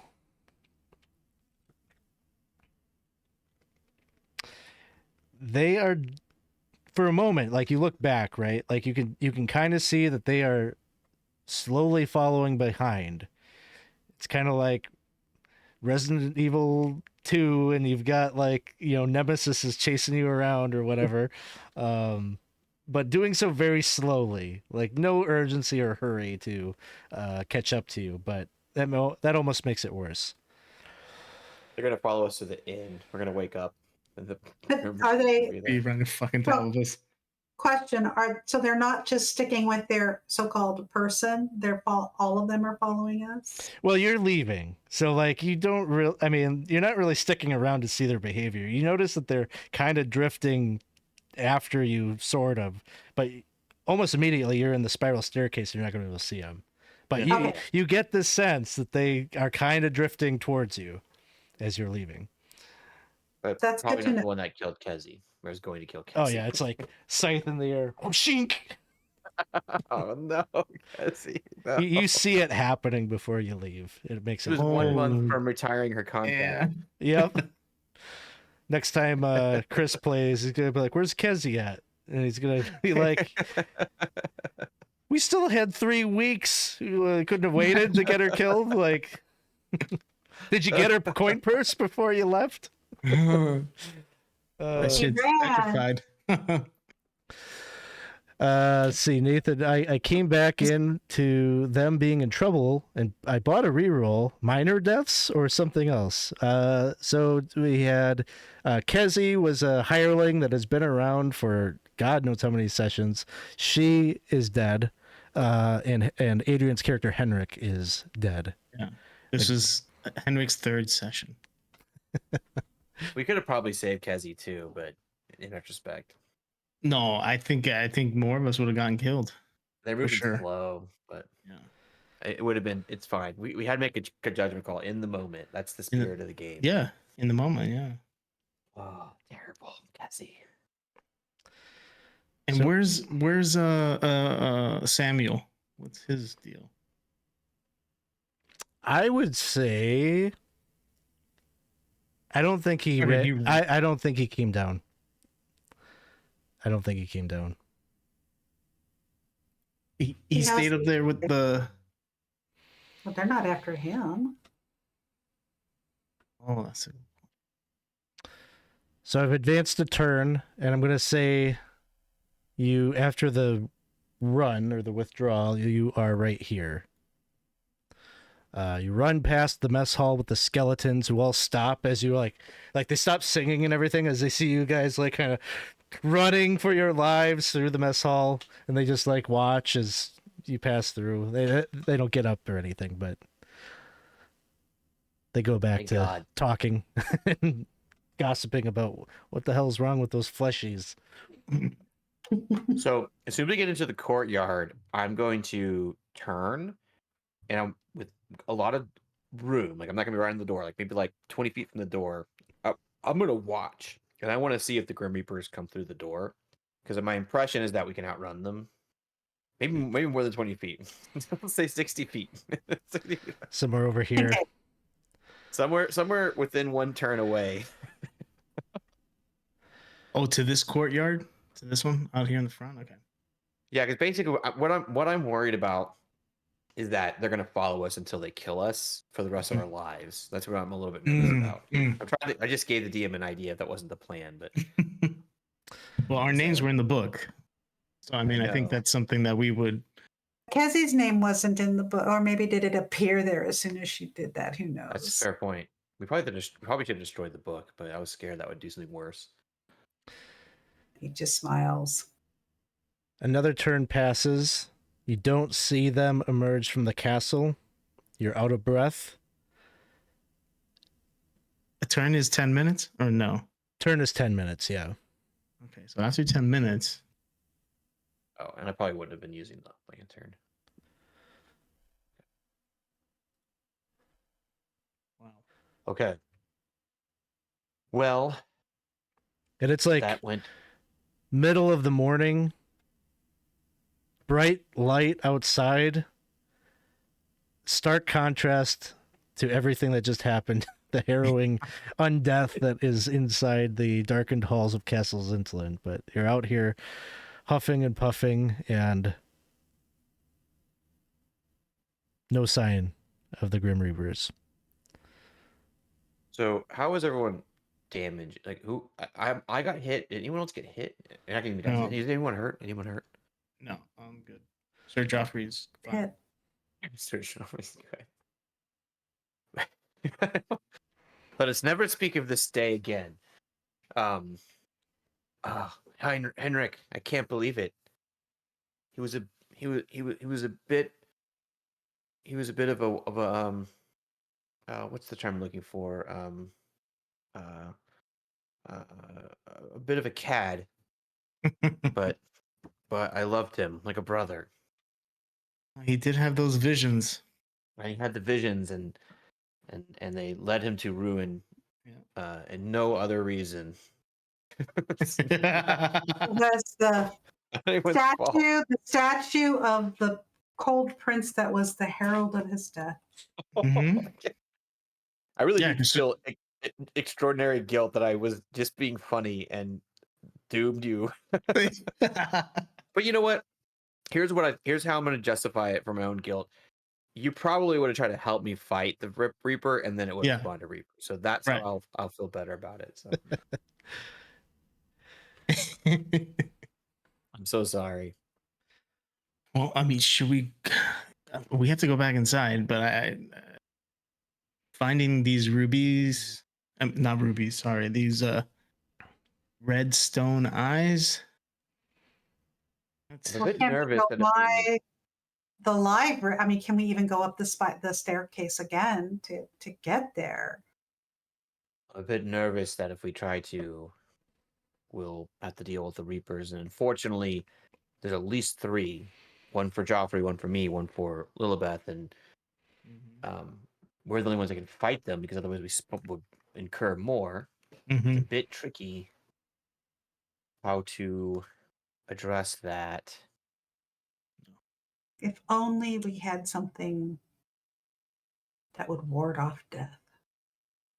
Well, Maybe these 5 artifacts. that's right. Let's change the main quest. The Grail. If you can, you gotta find. If you can Grail. find the Grail, you know. Grail. I imagine it's the friar saying that. We just need That I am not using any more arrows. Yeah,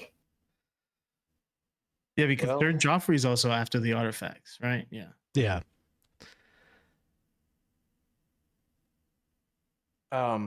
Samuel. Obviously, that was problematic. It was a very dangerous situation. Do you know anything about a Grail? You heard any I think rumblings? Samuel Samuel? he didn't come with you. What? He's, Oh no! he stayed Still up there. He stayed up there. He didn't run. He didn't need to. Yeah. No, he probably just like meandered down a very familiar hall to him and said, Yeah, I'm just out of here. Done. Yeah, fair enough. Okay. I have an idea. I'm gonna go up and I'm gonna call out Beast. Oh, Blind Beast, our good friend. do you want to go into that corridor or into that courtyard? The way you say that, I want to slowly move that direction and assume I don't see any. I'm looking for the Reapers. Okay. So I'm gonna go slowly. But, Okay. Yeah. Yeah, you call out from out here. You don't see any dramatic movement or call back or anything like that, but you are kind of far away from it. Okay. I'm gonna get a little bit closer, and what I'm looking for is basically I'm keeping an eye on the Reapers because my next theory is the Reapers can't leave the castle, but they can leave the room, and so I'm looking there first. So do I see when I open the door? Do I see any of the Reapers in this corridor? No. And Sir Joffrey would be right up there with you. Okay. I'm gonna move in one step. You move in. It's silent. I'm gonna walk down the hallway slowly and poke my head out. You're looking into the courtyard now, Yeah. and now you can see the statue of the Cold Prince and the Blind Beast on their perches. Yeah, I'll call out to the Beast from that point. See if we can get him this time. Beast! He doesn't climb down this time, but he hails you. And he says, "Oh, hello. Have you found my eyes?" Well, no. We ran into a problem. There's some spectral figures that were very angry. We read their book, and they killed Henrick and Kezi. And we are very scared, but we think that's where the eyes might be in that area. Do you know anything of this problem? You read the dead book. Well, a couple of us did. And then a couple of us attacked the creatures and angered them. Were you able to defeat your spirit? Your I Reaper? was not. Hmm. None of us were.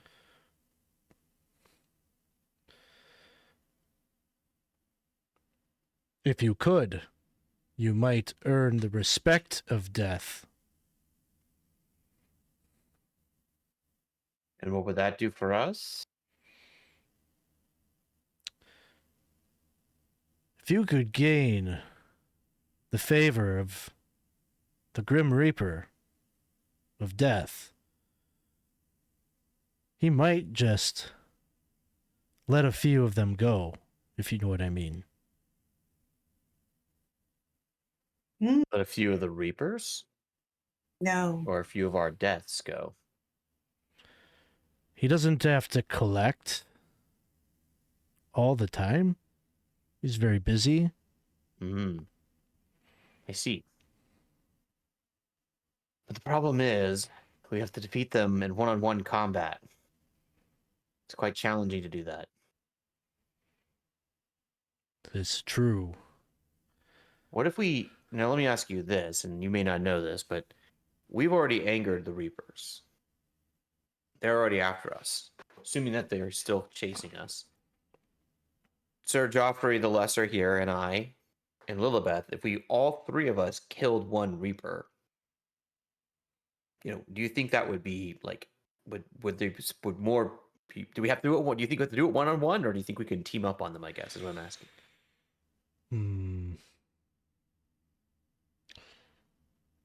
I don't know, but maybe the Reaper just wanted to teach you a lesson. Spying on the book like that. There's some knowledge you shouldn't. Open. Fair. All right. I'm reinvigorated. Joffrey, Lillibeth, Friar, here's my suggestion. Let's go back in carefully, very slowly. See if the Reapers are still there. And if they are, all of us attack one Reaper and try to take them down one by one. I think it could be doable, or at least we can try. Keep them in the hallway. Joffrey, me and you side by side, holding them back. Lillibeth from the behind us, firing arrows. I think we could do this. And Friar, you just keep your God with us. And if they're not there, thank God. How do we feel? Let's go. Let's go. Let's go. Maybe it'll bring Kessie back too. Yeah. Or maybe Henrick. That might happen. Yeah. Let's do it. All right. We're going to go in, Alex, and just for the sake of time and everything, just the intention is to go as slow as possible. If we see them, possibly panic and run away. But if we don't see them, if they've gone, if the testing us was what's happening, then we'll just keep looking for the eyes. Sounds good.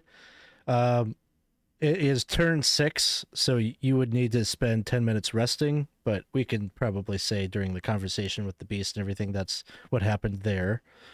Mm-hmm. Okay. Did that advance? There we go. So you've been here for an hour. 1, 2, 3, 4, 5, 6. And lantern would be activated now.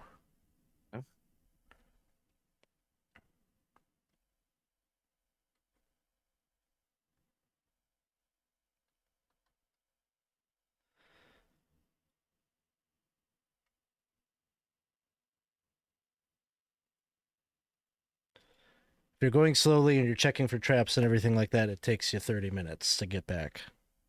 3 turns. Yeah, and the main thing we're looking for, the trap we're looking for, is the Grim Reaper. Mm-hmm. If we hear anything, also Yeah. So you return. They don't seem to be there in the library. There's a stillness. You see Kezzie's body on the ground.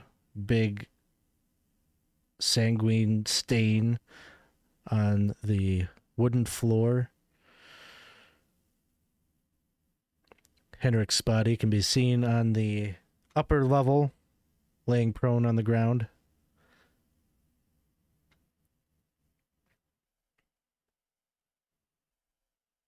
should we bring their bodies out? Again.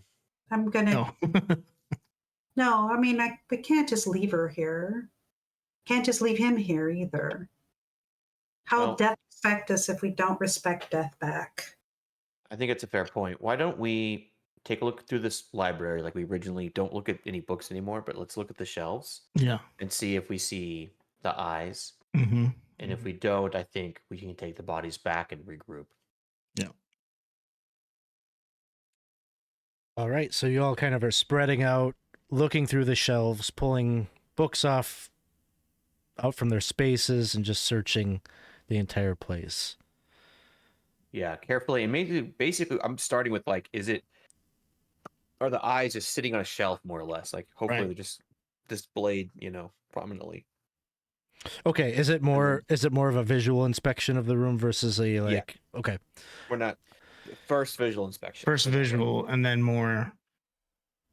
so 10 minutes searching the room.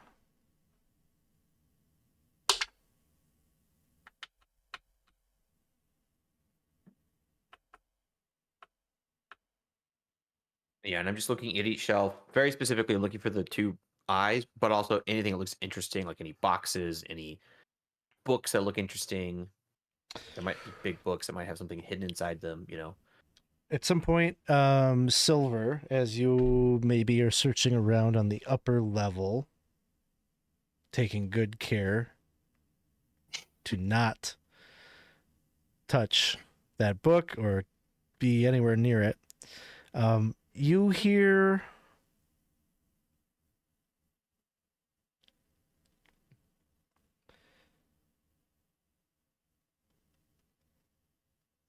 kind of a faint scratching in the walls. They sound like mice. Give me a D6 roll. Oops, hold on a second.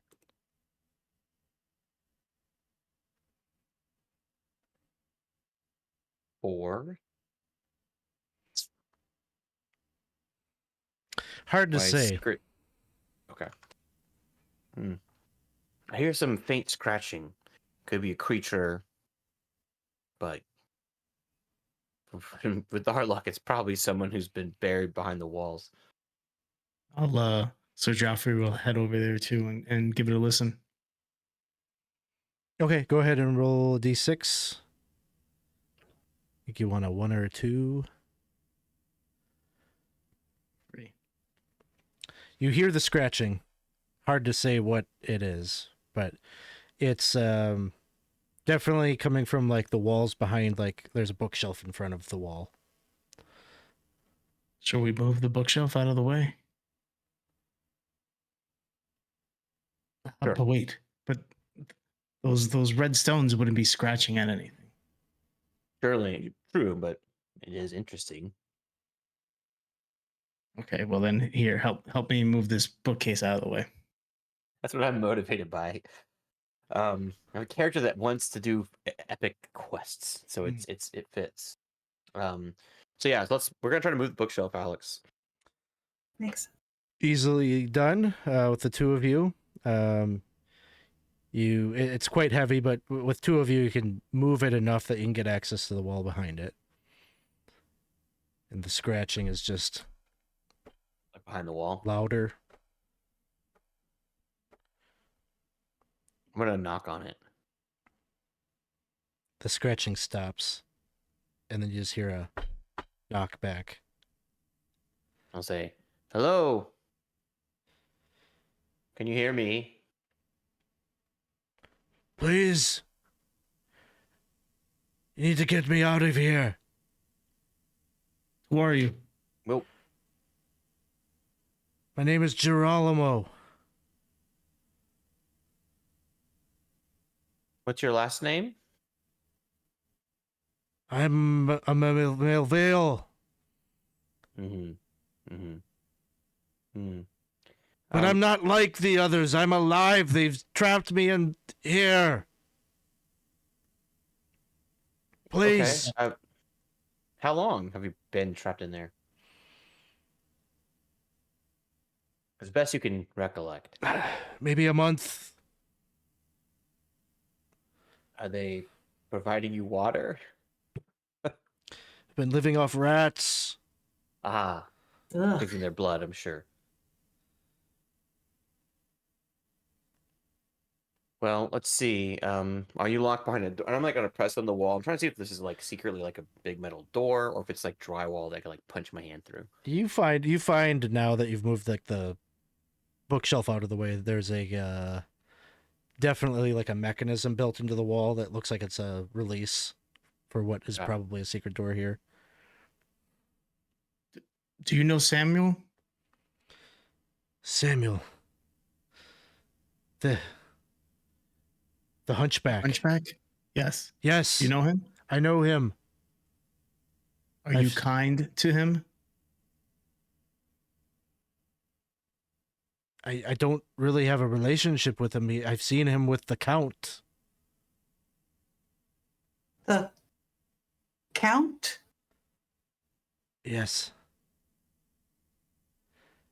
He's his manservant. Who is the count? The count of the castle, Uh, or is it more like a casual? one of my very old relatives. How old? Well, he's undying. His curse is much deeper than ours. He is afflicted with vampirism. Thought that might be what was happening. I'll look around, by the way. And after mentioning Samuel, I'm like, where is Samuel? Do I see? Do I? He's hear not in here. any- No, he's not in No. here. Man. All right, we bodyguarded him all the way to his home, so we did the right thing. I'm gonna go up to release the door. Chunk. You release the door, and you hear the click, and you can see the door kind of like swing open, no longer latched. Sir Joffrey pulls out his sword. And then the door swings violently open, and there is a man there that is dressed in like the finery of like some kind of a clerk, like kind of an overcoat and everything, but it's just stained with blood. And there's this deranged looking man there that's wielding a battle axe that is also just like it's like a slasher flick, like, you know, Freddy's here kind of thing, because this guy just looks, and he probably truly has been like eating rats and everything, because you can just see like the evidence of it all around his mouth. But he comes out swinging that battle axe wildly. Oh, We can roll initiative here. Well, I did it last time, even though I also caused this one. I think someone else should be the roller. Who wants to roll? You want to do it, Moreen? I'll do it. 3. I rolled a 5, so Girolamo, the frustrated, crazed axe murderer, comes out swinging, and I think it's either going to be Silver or Joffrey, I think. Yeah. Yeah, Yeah, we're right there. It's going to be Silver. So he takes a swing I at mean- you. it's appropriate. Let's see. Number 9. Okay. Oh, all right.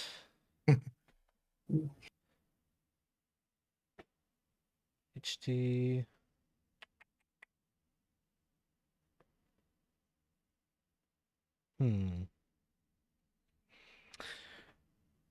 Oh, what level are you? Level 2? Level 2. Yeah. Okay, I think he gets 1 attack. He's got like a weird, a weird description for how many attacks he gets. Okay, he's gonna roll. That's not gonna be very good. I'm gonna use my DM reroll. Hmm. Thanks, Not everyone. nice. Oh, that's much better. A 20 to hit. Yep. Oh, 1d8. 2 points of damage. All right. And then party's turn. So any movement for Winston's characters? The friar will just get into like he'll get right. Actually, talk to me about this. Cure wounds. Is that a hand touch thing? That's a touching touch. thing. Yep. Okay, he's gonna move up to be right behind me and Joffrey, so he can be ready, and he'll place his hand on both of us. Sounds good. Any movement for Lillibeth? yeah, I'm not going to be using ranged weapons. I am going to be using melee in this instance. Okay, so you're gonna move up. Move up. All right. And Adrian, any movement for Sir Joffrey? I think that we're already like sort of have him insert up. So All right. I don't think any range attacks based on where people put themselves. Winston melee attacks. Let's swing. So big old swing. Ooh. there we go. 20. All right. There we go. So on a 20, you get to do maximum, which maybe is what you rolled. I don't know. I think it's not quite. Maximum will be 12. Okay. Big Yep. chunk taken out of him. He's still standing, but barely. Finally, I can swing this thing. And it's all like drunkenly looking because the sword makes me appear like a drunk. So that's like for all you all know, I don't know how to use a sword. I'm just like this time I just like slash right across his chest. More blood bubbles up.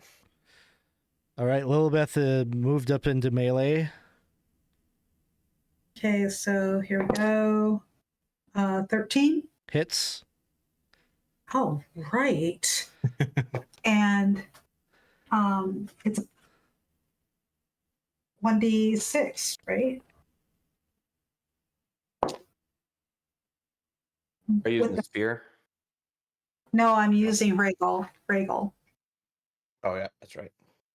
Okay, so it's 1 whopping point of damage. Okay. He is still up. Joffrey. Right, so like Joffrey takes his sword and swings up. 17, baby. Yes. Oh, 2 points. He had 2 points left, so you take him down. Yes. And so he drops. Turn on the turn order. And as the combat ends, you just hear a clap. Well done. Well done. Turn around and have the sword out ready to swing. It's like a booming atmospheric sound, or is it like from a point? that we hear From a someone clap? point, you turn around and you look down, and you can see that there is another figure that has entered into the library. Very pale complexion, immaculately dressed, very handsome looking fellow. He's wearing a golden brooch with a heart-shaped ruby on it, billowing black cloak, and there's a diamond ring on his hand that looks like it has tiny spiders trapped within, crawling about. Ooh. Would you say he looks vampiric? I would say that. Shit. Good, you've taken care of him.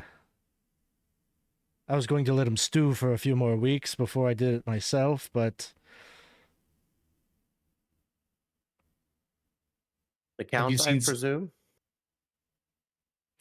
oh, you've heard of me. Well, this. You're very educated for peasants. Well, Well, thank you. I wouldn't say we're peasants. Well, I would. Well, where is Samuel, your footman?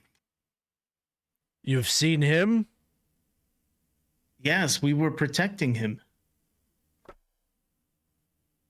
You've brought him home. Did he come willingly? Oh, yes. Joyfully, even. Really? Then where is he now? Go, last we saw him, he was here.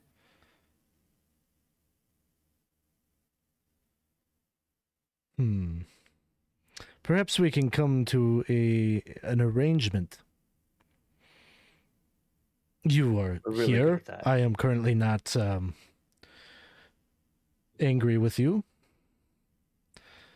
I would say we're on good terms, wouldn't you? You just dealt with a problem of mine. We should keep it that way, I think. That sounds good, yes. He has a key that I very much want.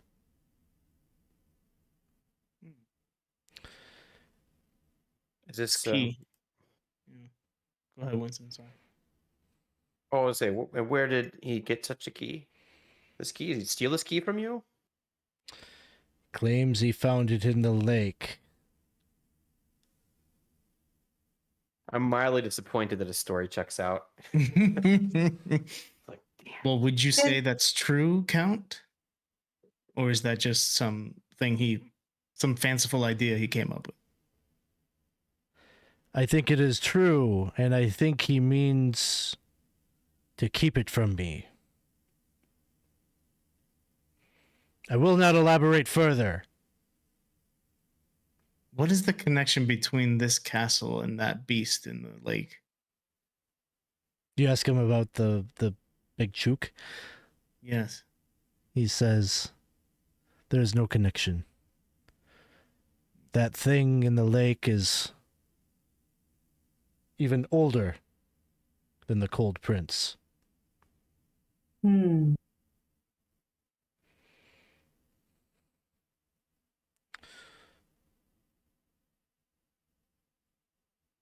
The key, however, is an heirloom of the castle and should be brought back to me. I know what you're doing down in our cellars, by the way. The family council is not happy with you. Well, that's not us. I thought we were on good terms, Count. That's not us. I'm just suggesting that do not defy me. You may have an ally here. Well, Count, to be completely honest with you, totally forthright, we're very worried about Samuel's mental well-being right now, and we think the key is very bad for him. So I think we're all in agreement that returning the key to its rightful owner is probably the best for everyone, and that way Samuel can move on and heal. So I think we're aligned, is what I'm saying. Agreed? Good. And I Good. shift the eyes at everyone. We're on the same side as the vampire, right? Yes. Good. Just making sure that we're not going to fight the vampire. For Samuel's mental health, yes. Samuel's mental health. I mean, I think it's actually accurate. I probably am worried about his mental health. Well, I should not keep you any further. We have an understanding here, and I'll be watching. Do you have any idea where Samuel will go in the castle? Does he have a favorite spot? I cannot predict Samuel's behavior. He has been very disobedient lately. But if you say that you brought him up here, I have not seen him come or go from the library since just a moment ago. Perhaps he hasn't gone far. Okay. All right. Well, be well. And he just turns into a vapor. Shit. It I like starts how to all the undead move creatures are towards actually the kind of nice. stairwell. We're friends with the undead, man. We very rarely fight the undead. Even the Grim Reapers didn't count as undead, so I think we're this is good. I like this theme. Not fighting the undead. Yeah. Except for one memorable village, but Oh, that's true. We've had a few undead problems actually. So but not sure. to be completely honest, I think that is actually probably the best thing for everyone if we get that key back. The key may have its own purpose, which we can inspect, but I think that definitely something that Samuel shouldn't have if a vampire wants it. Mm-hmm. Mm-hmm. So, but on the flip side, we're also looking for eyeballs. I think we should finish our search of the library, and I'm actually gonna check the pockets of this murderer and see if he has them for some reason. By any chance. So he has no magical eyes, but he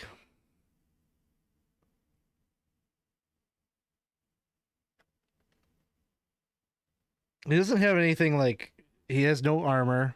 He just has that battle axe. Inside Not gonna the touch it. room.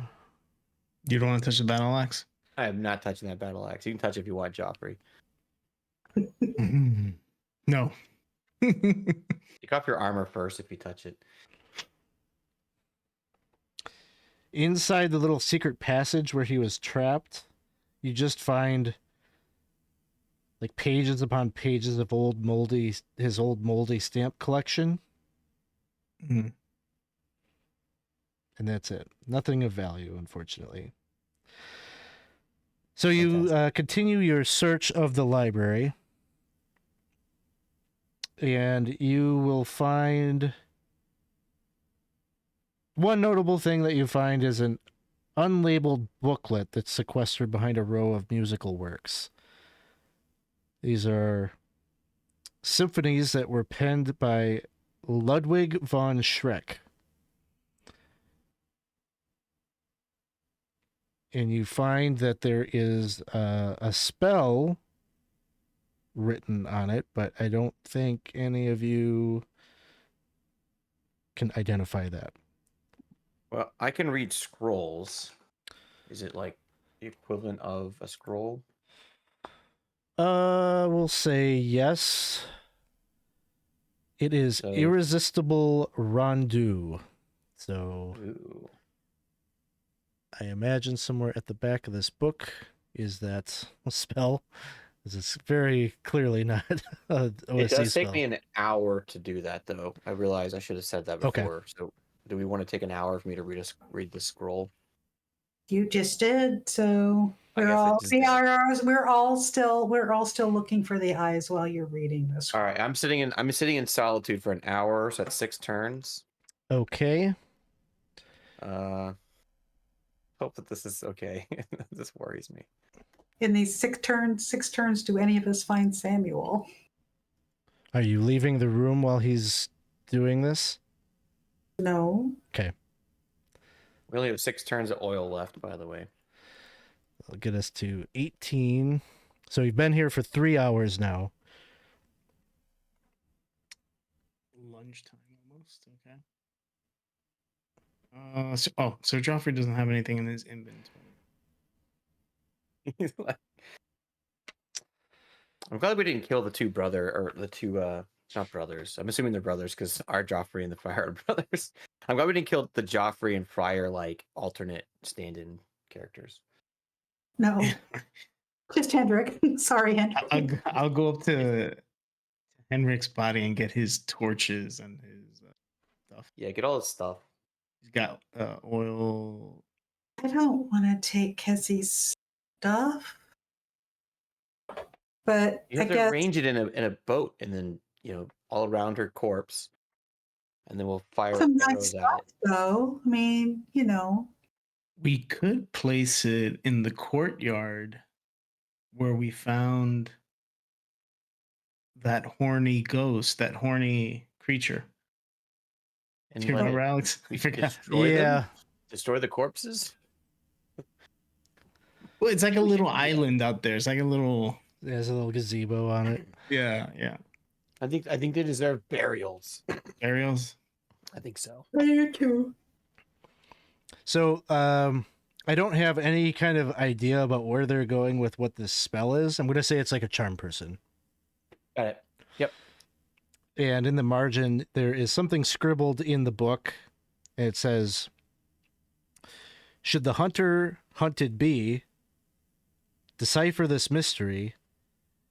His heart is stone, but a heart he keeps. If you catch him when he's at peace.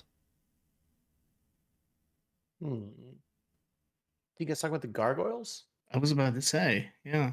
Oh, well, we just met somebody with a stone heart. Yeah, literally.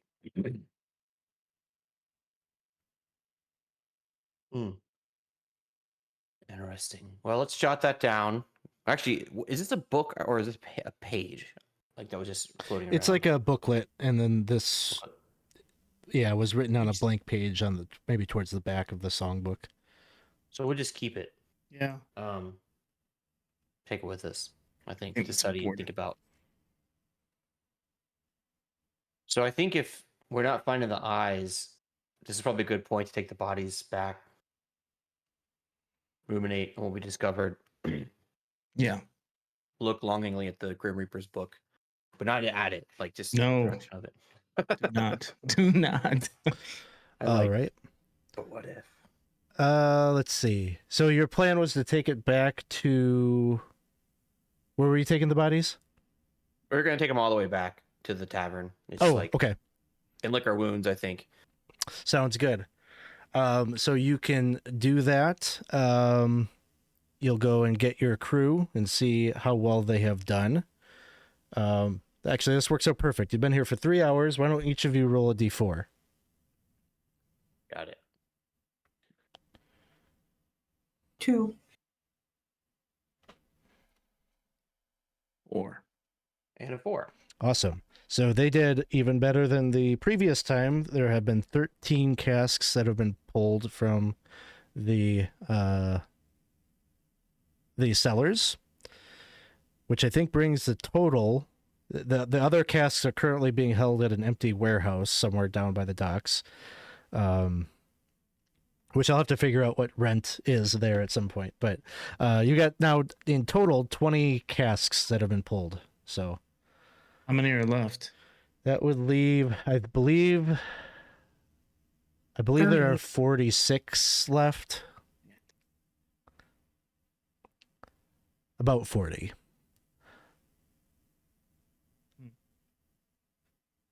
So you will travel back, load up the wagon.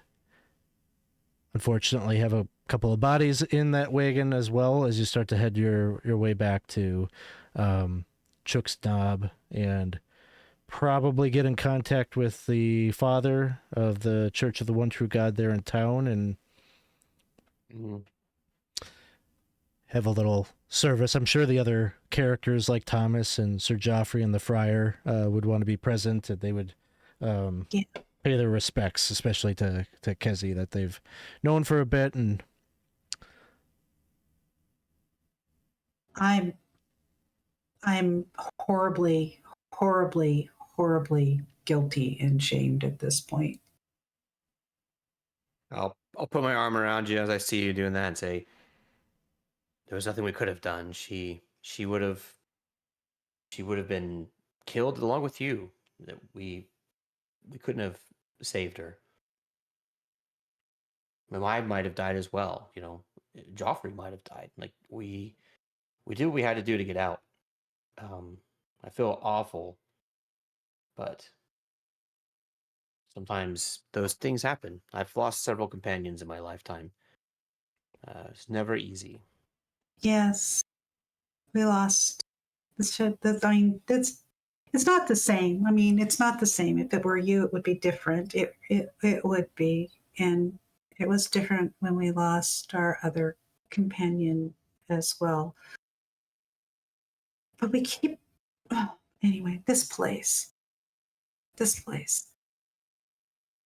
Well, it's a sobering reminder of the costs, the risks, but I think it's a price worth paying if we can find these artifacts and learn more about the Cold Prince. There's an opportunity for us here to prepare ourselves against the Nag Lord. Yeah, and I think we should. I think we should also talk about the fact that maybe we shouldn't go back. We shouldn't have the other team go back to get the wine for now, the casks for now. Just since we're on the good side of the count, maybe we don't be greedy. I think it was Sir Other Joffrey the Greater. It was his venture. So I think we should inform him, but let him make the decision with our council. But I think it's a good point. Maybe our 21 casks is worth it. But I'll leave that for Joffrey to decide. Other Joffrey.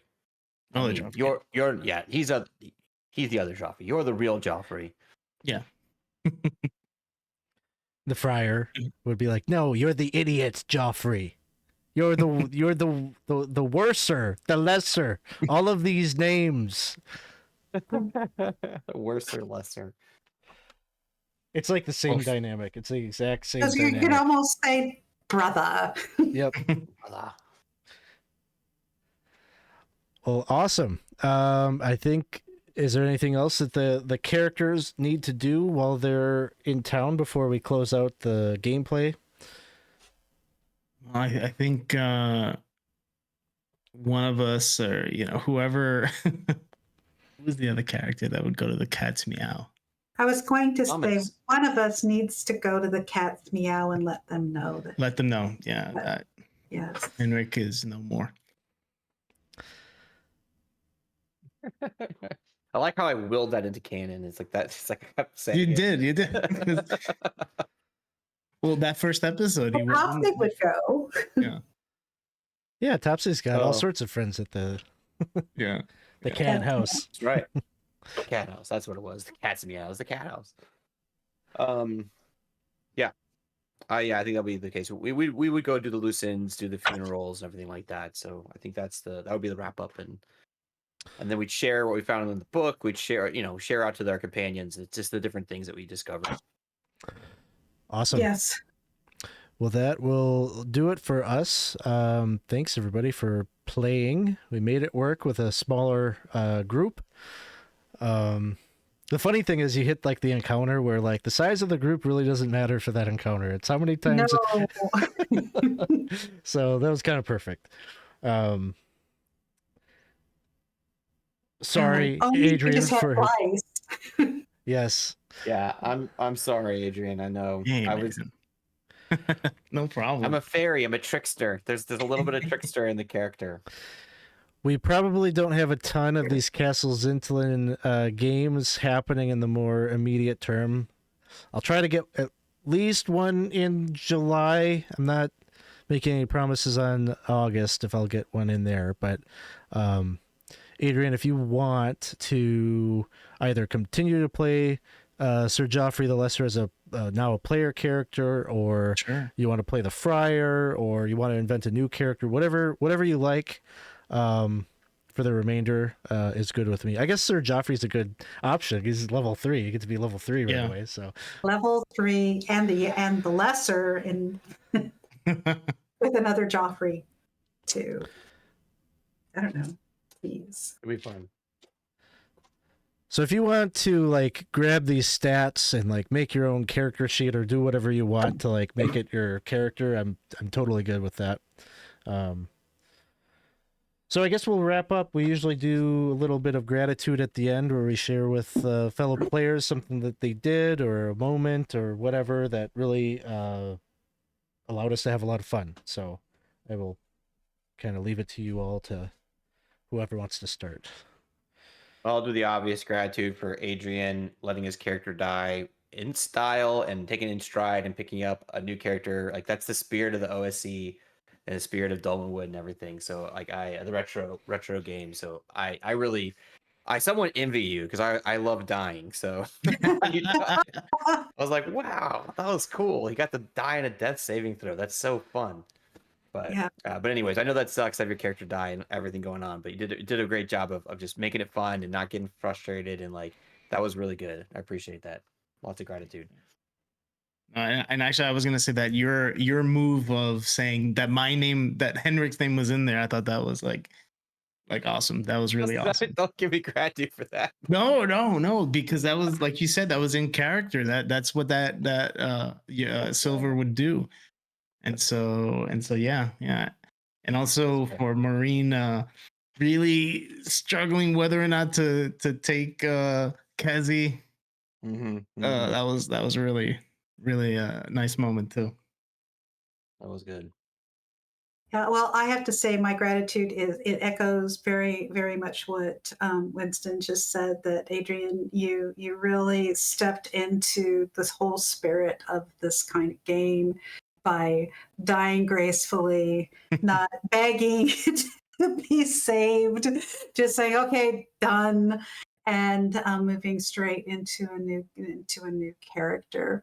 And I'll agree with you that Winston's absolute choice to stay in character and do that whimsical thing, which always ends up getting us in trouble with, I don't know, green ooze, or well, that was me. So Yeah. Yeah. I definitely caused all the problems this session. Well, That's the one problem of with these funhouse dungeons. They're fun. I just want to touch everything. It's true. like Yeah. you can't have fun if you don't touch anything. It's Yeah. just yeah. yeah. Yeah, this is a great this is my like first experience with like OSE, and it's a lot of fun, this Castle Xyntillan thing. Yeah. Mhm. Yeah, it's been great.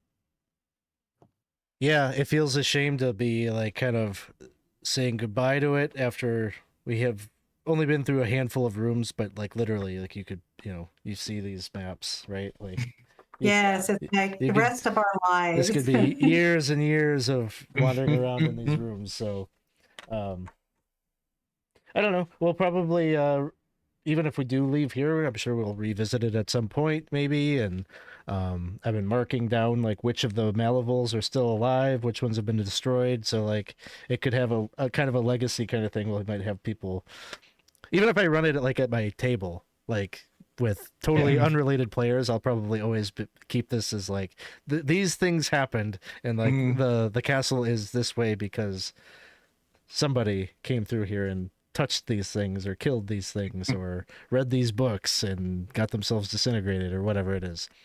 So I just want to whose idea was it to take Samuel with you? Me. Okay, then that's where my gratitude goes, because And luckily for my charisma roll to Yeah. Yeah, to persuade That it. was fun. That was it. because It I almost felt like necessary. It was good. I put him there. I put him in the town because the Count was one of your wandering encounters. Mhm. And because he was the Count's servant, I was like, oh, this would be like a good wraparound thing if like they'd met the manservant in the town that he had like run away.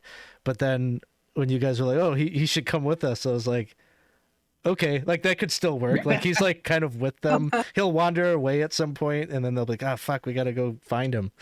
Where'd that guy go? And so here we are looking for him and the eyes. Yeah. Yeah, it worked out better having him with you, I think. So, Yep. Yeah. well, cool. He was a fun character. He was a fun character. Ooh, I was gonna do the next game would be on July 6th, but I think I might be planning a vacation that weekend. So, best thing to do would be to be in the Discord. I'll pop the link up into the chat here. And this is for anybody out there. If you wanted to play some OSC with us, there's probably still one or two more games of this that we will do. Hey, Dawson, thank you for the cheer. I appreciate that. Thanks for hanging out. Topsy is in the chat. So the plan here, because if anybody's watching this or listening to this still, we're going to probably take a break from things in the Dolmenwood for a few months, but the plan would be maybe sometime December, January to get like the original crew back together and continue playing Dolmenwood once the Dolmenwood game supplies and Kickstarter is fulfilled. So it won't be the end. There'll be more hopefully at some point in the future. So thank you all for sticking with us and following our stories. We're 20 sides to every story. We're kind of done for the weekend. I think you can catch us. If you're in the Discord, you can see what our schedule is. Next week, there's no Planescape. I think the only game we have going on next week is Casey's Vecna Eve of Ruin will be happening on Thursdays at 8:30, so you can check that out. So I'm just fumbling around on my phone. I'm going to try to find someone we can raid quick.